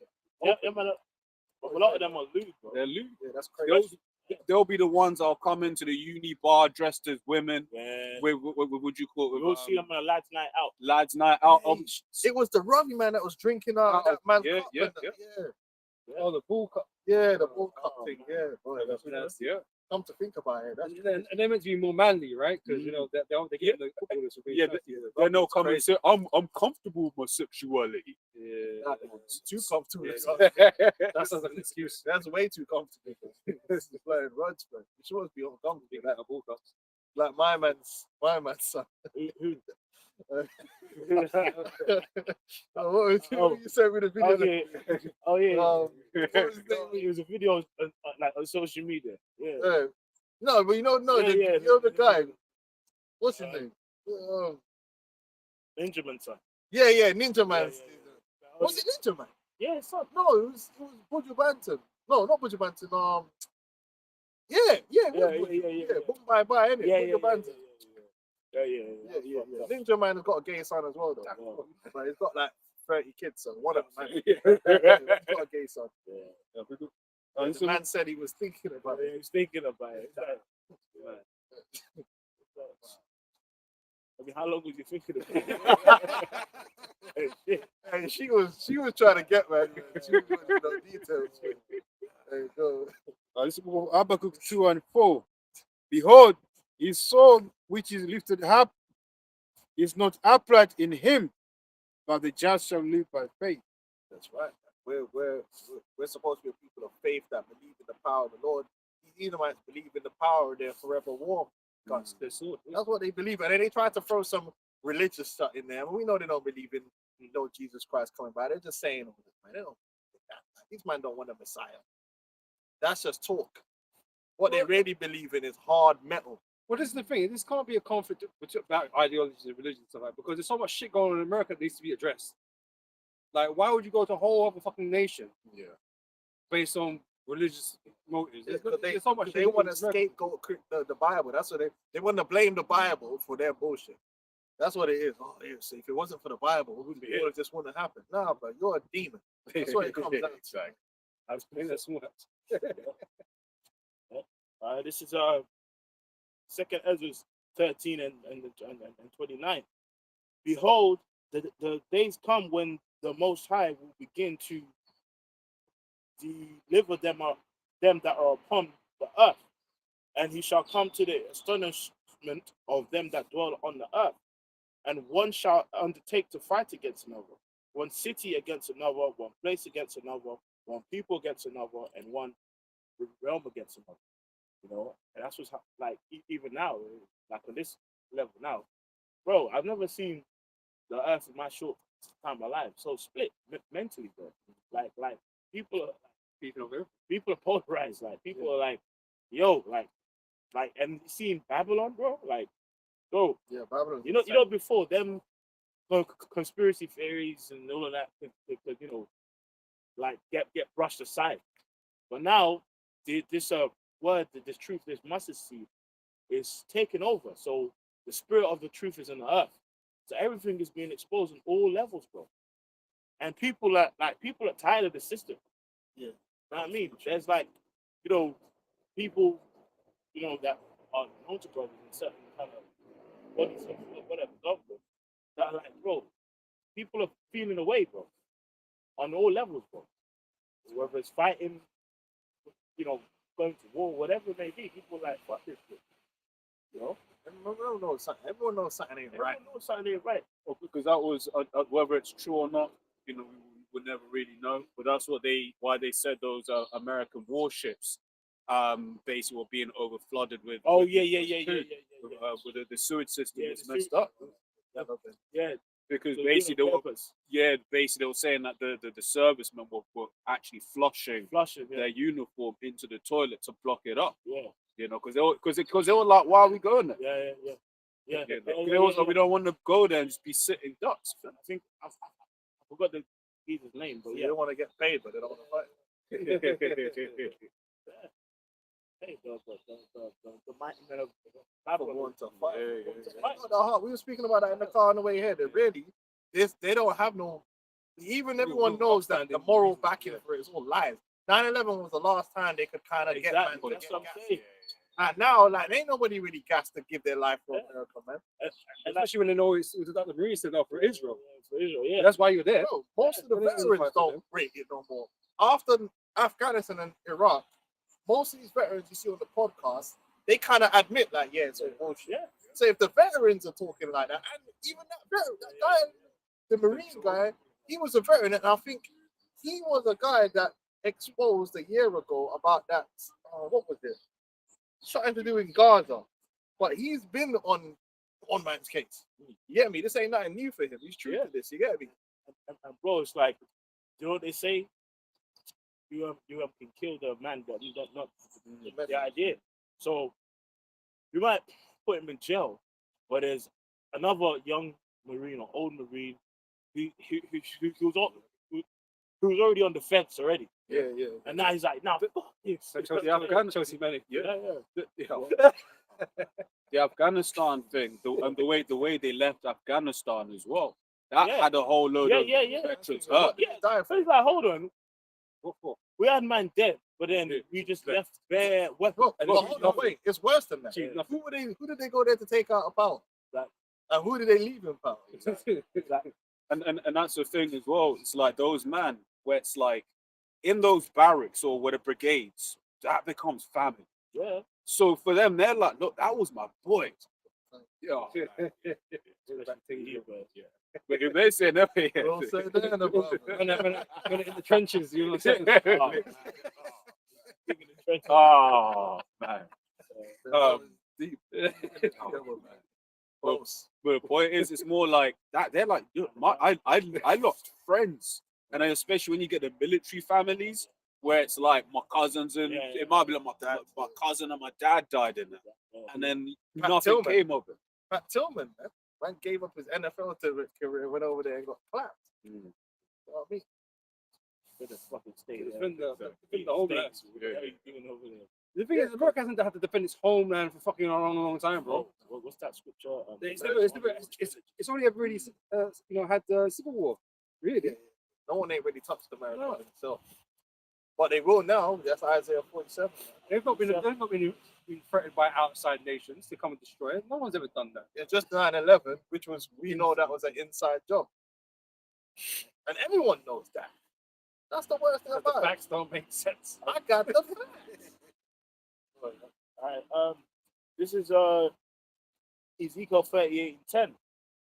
Thus saith the Lord, it shall also come to pass that at that same time shall all things come into thy mind, and thou shalt think an evil thought, and thou shalt say, I'll go up to the land of unwalled villages. I'll go to them that are at rest and dwell safely, all of them dwelling without walls, having neither bars nor gates, to take a spoil and to take a prey, to turn that. So the point was the land of unwalled villages was that was great. They've told And even on level, let's stay Israel, because that comfort of I'm good, that pride of I'm untouchable. Then one day you're gonna get rushed. So have you ever seen a video or even in real life a person that doesn't know they're about to get rushed, where everyone's just like encamping around them? Oh yeah, how you doing, man? What's going on, man? And then everyone's just shaking and shit. Oh, fight back, nigga, fight back. That's how it's gonna feel. But that's how it's gonna feel Babylon, bro. Babylon's gonna get rushed, bro. Gonna get swept off. No, remember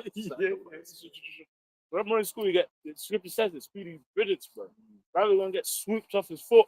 Well, that's something. The judgment's going to come from once it, no, if not, right? It's going to come all of a sudden upon them, and the missile's going to drop, and it's like they're not going to get a chance to really do nothing about that. We know the mad missiles that we've seen, the missiles as well. How quick they be moving, right? Russia got their missiles that can hit America in 45 minutes or whatever, less 15, right? Parts of it, You can't even, So what do you even do? can't even bake a chicken in. Yeah, so what do you do? You can't evacuate. You can't. There's nothing you could do, man. bro. Right? So when there's the fire drops, it drops, and America's done. Kiss your girl, kiss your ass goodbye. Yeah. Bro, You you never know. Dudes might try and be like, I'll blow my head off. It don't work. Yeah. Or do it, and you're just fucking injured, but you're still, your spirit's still in you, bro. might as well just wait to get melted, bro. Yeah, You know what I mean? bro.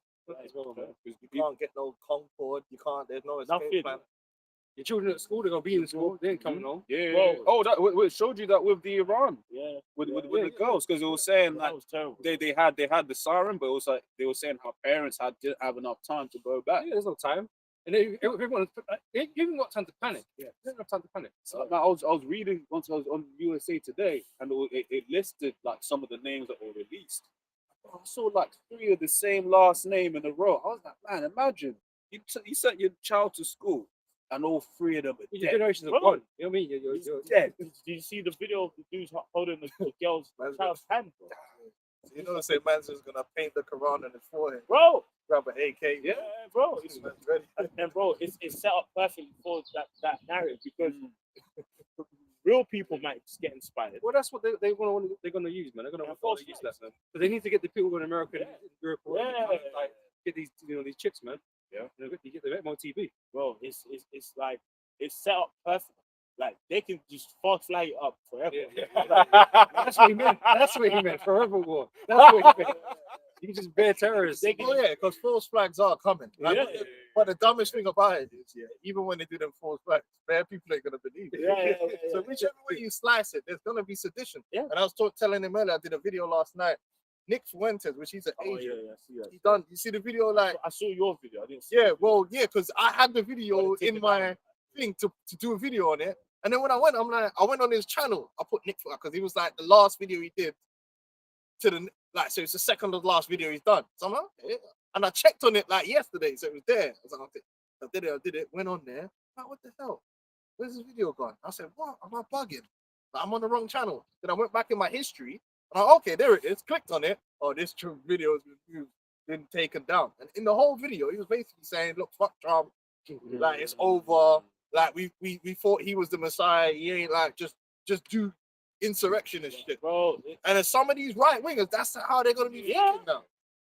Like to hell with this shit. Like we thought that this guy was going to want to stop the deep state and all this shit. Trump was their last hope. Yeah. But Trump put out the Trump card. You know what I mean? You know, reversed on No that. reverse to the bitch ass. Like, bro, it's like it's about to get stuck here. Some of these guys are gonna bug out. Like, so they're gonna be declared as, and that's why whether you're on the left or the right, you could be declared a terrorist. Because there's gonna be left wing seditious man, and there's gonna be right wing seditious man. Same here in the UK. There's man here in the UK that's on the right wing that are gonna be against the government. There's man in the left wing that's gonna be against the government. But guess what? The government don't give a damn about all that. They're gonna just go after whoever they want to go after.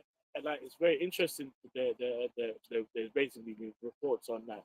I expect things to happen in like in Europe, and they've spent the last, decade, 5 years, the migrant conversation. They've been on another level. So then, if you have one false flag, like one schoolgirl one day in a park, some shit that never happened, but it looks away. You're gonna get attentions. We're going in. We're going in them hotels. You You're see- taking them out. You see what the UK been saying about these illegals now? They talk about giving them 40 grand to leave. Yeah, that's It's crazy. That's mad, bro. gaslighting. No, it's mad, isn't it? I'm an illegal. Yeah. Absolutely. You know what I can do 40 grand in our country? Yeah. Oh, I'd say that goes Bro, somewhere else. you know what? Take all the 40 grand and let's go garden. I got room. I got room. Bro. 40 grand a lot of people. Yeah, there's space for camp. Especially in our country, bro. Yeah, bro, that's bad. But is that legit or is that? That's what they're talking about. You know what he's always saying? Bro, It's the gaslight, man. You know what I mean? You find out there's some small print. Yeah. Shit. You gotta have like no arms and no legs and shit like that. Yeah, but these Edomites here, they're pissed with that. They're pissed off about it. I'm not working for. Man, remember that guy saying he's not working for another year to pay tax. Yeah, you're an idiot. So this guy's a fucking moron. Man. Isaiah 19:2, and I'll set the Egyptians against the Egyptians, and they shall fight everyone against his brother and everyone Bro, against his Babylon, neighbor. like, when you have that happen in the land of the brave, home of the free, like, bro, that's not supposed to be happening like in America, but we know it is supposed to be happening. But they've been the Image of so-called, it, yeah. speaking of white picket fence, two cars, a son and a daughter, everything sweet. You go and work in the factory, board, get paid, and now you got two men in the army. One wants to just take out the president, and the other just don't know what to do with himself. They're divided, bro. They're so hateful. Like Yeah. that they celebrate when each other dies. Yeah, They'll celebrate when the government fucks up each other. yeah, Oh yeah, because when the Dems were in, yeah. then they Yeah, were yeah. celebrating when the right wing were getting, Yeah, and then when it went the other way around, they're celebrating. Yeah. Charlie Kirk died. Yeah, man, yeah, the man celebrating. celebrating. And it's like the protest with the ICE thing, Yeah. them man are celebrating the Dems getting shot. Yeah. And that's what I say, they're demoralized, man. Yeah, yeah. Meanwhile, Bill Clinton and Trump doing up 69. Yeah. They don't even, they're fine. Yeah. They're cool. They're not fighting each Yeah. other. Yeah, If one of them died, they gonna say, oh, go to his funeral. Yeah, They're gonna be cool. yeah. That's it. Them man all came to Trump's inauguration. Yeah. You know what I mean? Like, this Those is are bullshit. the front row. So this is bullshit. But the people, they believe the shit. So they hate each other, man. You know what I'm saying? That's what it's said. One people against another One people to fight. Oh, he's a libtard. Yeah, he's And a the other libtard. man says, Bro, it's so divided. I've never actually it is actually feel like a movie, but it's real life. They do the same shit here. You got the right wing Edomites here. They call the left wing guys traitors and all this stuff and all that. Yeah, sure. Just get Luke 11 verse 17.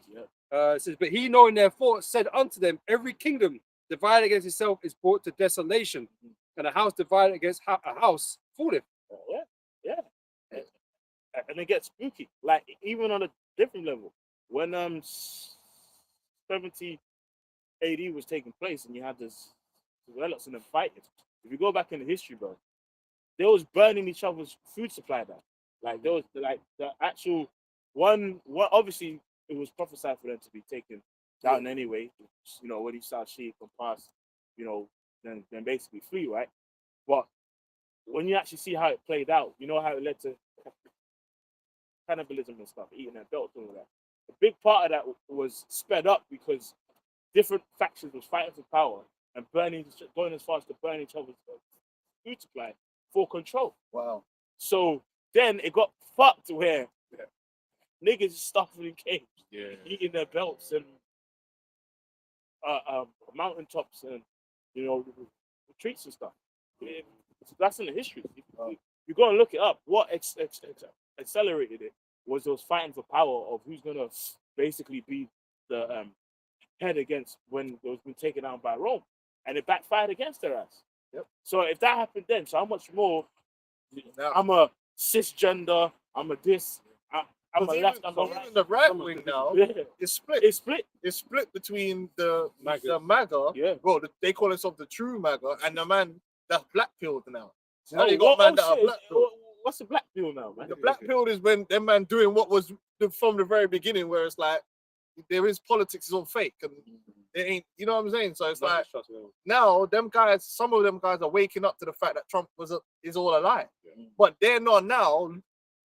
So basically, even with this Iran war, half the right thinks it's a good thing that they're going into war, and half the right thinks, nah, this is Israel's war. So they're divided, even amongst the Trump supporters. It's all fucked up. And this is why we know that the prophecy in Daniel is true, right? Because we're living in that time now. Let's read this quick. Daniel 2 verse 42. And as the toes of the feet were part of iron and part of clay, which represents this kingdom right now, Esau's kingdom, right? Because it's of wrong, right? Which is the iron, right? But it's the second part, and it's mixed with miry clay, weaker parts, division, that are not gelled together, so to speak, which is going to go save, right? It says and as the toes of the feet were part of iron and part of clay, so the kingdom shall be partly strong and partly broken, right? And there's all fragmentation throughout the whole of Esau's kingdom, And whereas thou sawest iron mixed with miry clay, they shall mingle themselves with the seed of men, right? So they're all together, but they're not together, they're not one, Mentally. But they shall not cleave one to another, even as iron is not mixed with clay. Yeah, so that's how you got Brexit. Everyone wants to leave.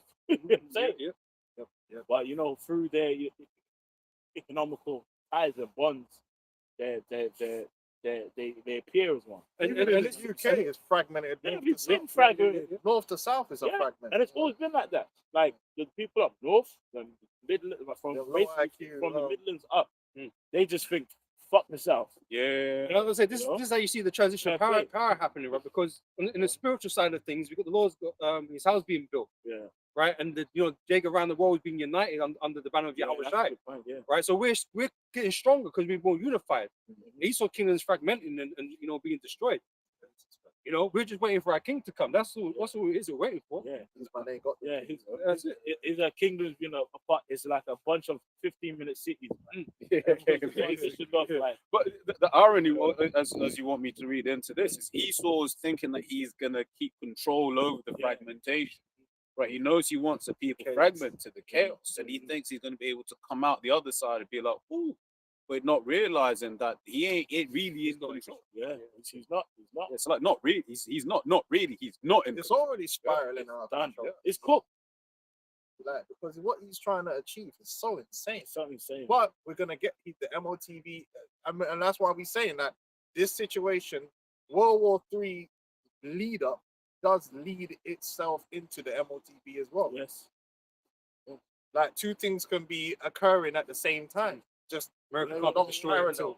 Yeah. Because America, yes, but no one ain't saying that Iran's gonna launch a nuke today. But- You know what I but- mean? but- Like, it don't have to. It could be a conventional. It's a conventional war, and it can stay a conventional war for months Yeah, yeah. before they decide, oh shit, like it's fuck. Well, it stages. It's sort of like with what what's been said by our apostles, us being in a time of Jacob trouble.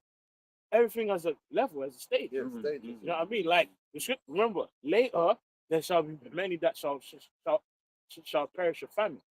To get to famine, there's a lot of stages.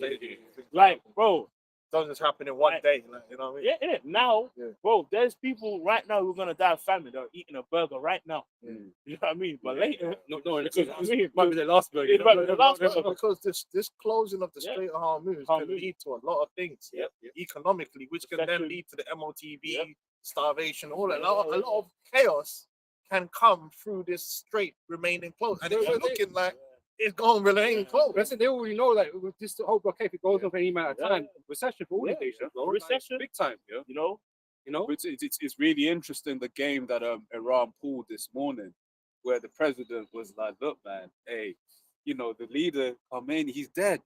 So you know we couldn't really control these other factions. So sorry, Saudi Arabia, sorry, Oman, Yeah, we no. didn't mean to hit you." Right? It's fun because you never know how. Because you know that's what you know. If you know more into this, but that's one of the things that they will say: pressure them GCC countries yeah. to pressure the Americans. Yeah. So for him to now be like, look, man, hey, Salakia. Bro, you can actually see how at the end of it all, everyone's gonna be like, "Fuck Fuck America." Babylon." Yeah. Well, That was a it problem. makes sense. Yeah, yeah, yeah. Like, and even like I always say, it's spiritual. The physical landmass of Babylon is where it's at. Because imagine if Babylon was in the middle of Europe, bro. Like, or like I don't know, where China was, and everyone was all close. Bro, everyone would be gone. But can I build on that as well, though? Because I'm thinking about what Zelensky said to Trump in that fake feud, right? He said, but you're around water. Right, basically that point about like, and that will go into America's pride, the fact that really in their little region, Yeah, they're separated. they're separate. They ain't reach. But let me ask you a question, like, so when you're over there fucking around with Iran, can you fuck with Venezuela now? How many different theaters of war can you maintain? Yeah. What if Venezuela at this point said, you know, fuck you? Trump would tell you to fight every country. You got the They forever all chemicals, man. Then also, what happens if China was to be like, cool, Take Taiwan looks a bit tasty. What are you going to do to protect it? Yeah. Yeah, PACCOM and CENTCOM is fighting for facial missiles. it's an overstretch. Yeah, Yeah. But China just send one assassin to do the whole thing. But Because what we're saying, Rome was stretched as well. One of the things I was thinking, America is like right now, like missile wise, they're stretched. Because they're saying they're gonna have to. I think the other THAAD batteries in South Korea, they're saying they might have to move that to South Korea to bring it into this. How many what about North how many active aircraft carriers does America actually have? I'm sure they got is it 5 or 7? Right. How many is it? I know they decommit, they have a couple. there's not many. But also, Realistically. but also don't they have to operate in a unit? Yeah, Like, yeah, it's but not just one. You have to have a couple of them, right? Yeah, I'm sure they moved the one that was in Venezuela. Didn't they move it? I'm sure. I can't remember. I think But yeah. all I know is, it's like these are.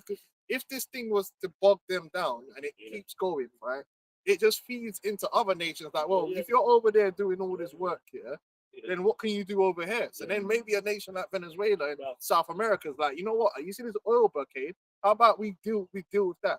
So you're gonna come and fight us as well? Now you got a real missile problem. So things can escalate, but it doesn't have to escalate in one day. It can take time to simmer down and keep Opportunities going. arise, isn't it? Yeah. You know, China's looking at the situation. Look, man, you know, Taiwan we got a problem with them, innit? So they'll move. They'll move. Yeah. And then you start seeing nations like Japan reconsidering their options. You know what I'm saying? Because if you can't even protect these men in the Middle East, like, are you gonna protect me from China? So that was a big thing. In Salah, but you had a point as well. Salah, you first. Oh no, because Turkey, way back when Turkey had the coup, that was the thing that they came out of it saying, "Oh, like, yo, where were you?" They were saying to America, "Where were you?" And these GCC countries saying the same thing. It's like, "Yo, America, where were you?" The American citizens that got stuck over there are saying, "Yo, where were you?" because that's the thing. If you're stuck in the country, that's the whole point about having a diplomatic mission. Yeah. Your government's gonna come and be like, look, man, I got you. It's okay. It was funny, man.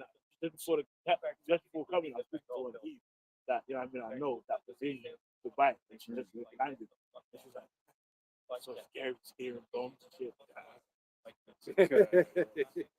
You proud hoes don't know Yeah. what's coming to me. That's it. Oh, proud people. Because the scriptures, When you go on holiday, it's always a gamble. yeah, exactly. These major cities, bro, for their pride is out control. And Dubai It's a desert. has been that, Palm.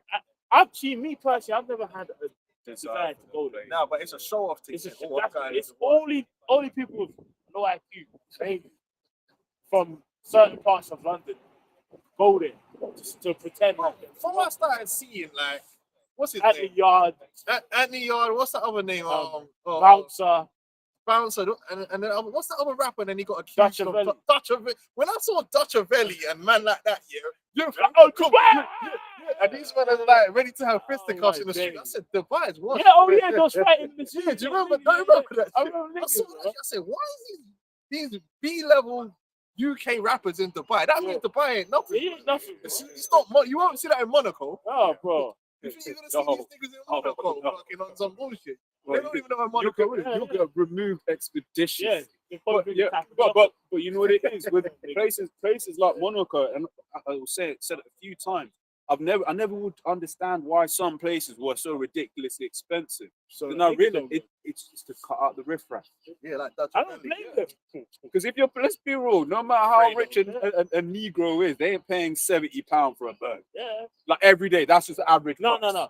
But if a nigga does it, he has to pull out the phone. Yeah, man. What's expensive burger, man? Yeah. Why is everybody yard in Dubai, man?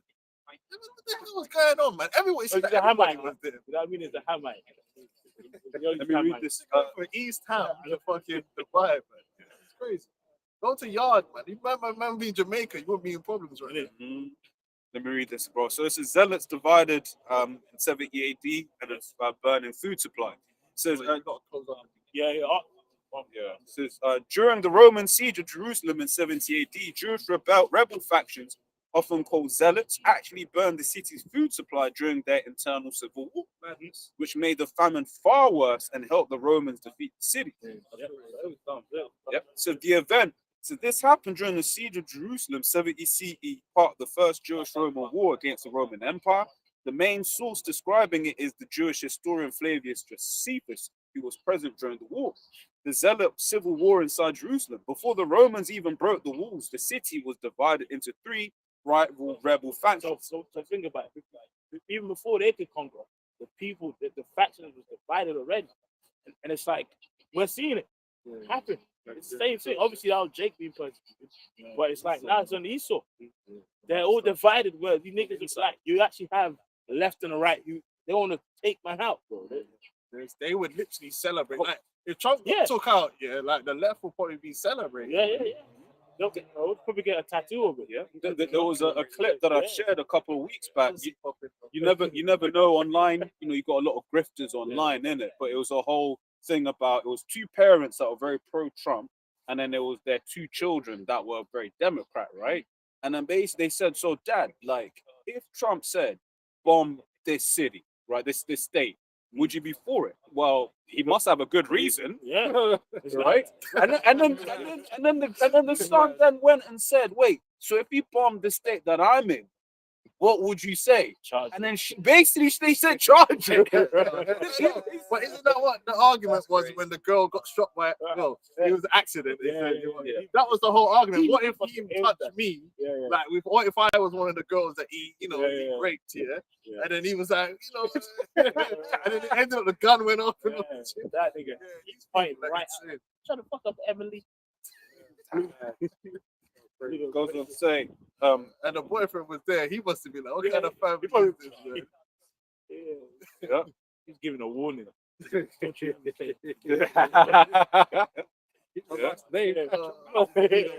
crazy, bro. Crazy, bro. Yep. says before the Romans even broke the walls, the city was divided into 3 rebel factions. It says John of Giscala controlled part of the temple area. Simon Bar Giora controlled the upper city, and Eleazar ben Simon, another zealot faction in the temple. Yeah, man, you know, It says instead of uniting against Rome, they fought each other inside Jerusalem. Burning the food supply, Josephus writes that during these internal battles, rebel factions burned storehouses of grain and food. These supplies had been stockpiled and could have allowed the city to survive the Roman siege for years. The destruction caused mass famine once the Romans surrounded the city. You see how the Most High used them against themselves. You know what it's like? That's like having your man's in the end, man. Just take control of everything, bro, and then just do what the fuck they want to do. They want to fighting each other. You could have survived, but because you watching niggas, man. That's the literally definition of shooting yourself in the foot. Now, that's what Esau's doing at the end of the day. All this chaos that he's bringing. But he thinks he's being smart, but you're not. You're being dumb. And that's why the Bible says he taketh the wise in his own craft. Because they're trying to pull all these strings, and it's really going to work against them in the end. It's just you're just ushering in the return of our Lord, man, to cook you. And I mean that for real. Like, Hey, this is the path of perdition, man. You know, that's what you're on. cookie.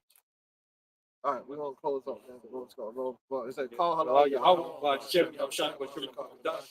born is the apostle of the elders of the stone. Shalom, Shabbat, in the highways and the byways. Shalom, Shalom, shalom, shalom.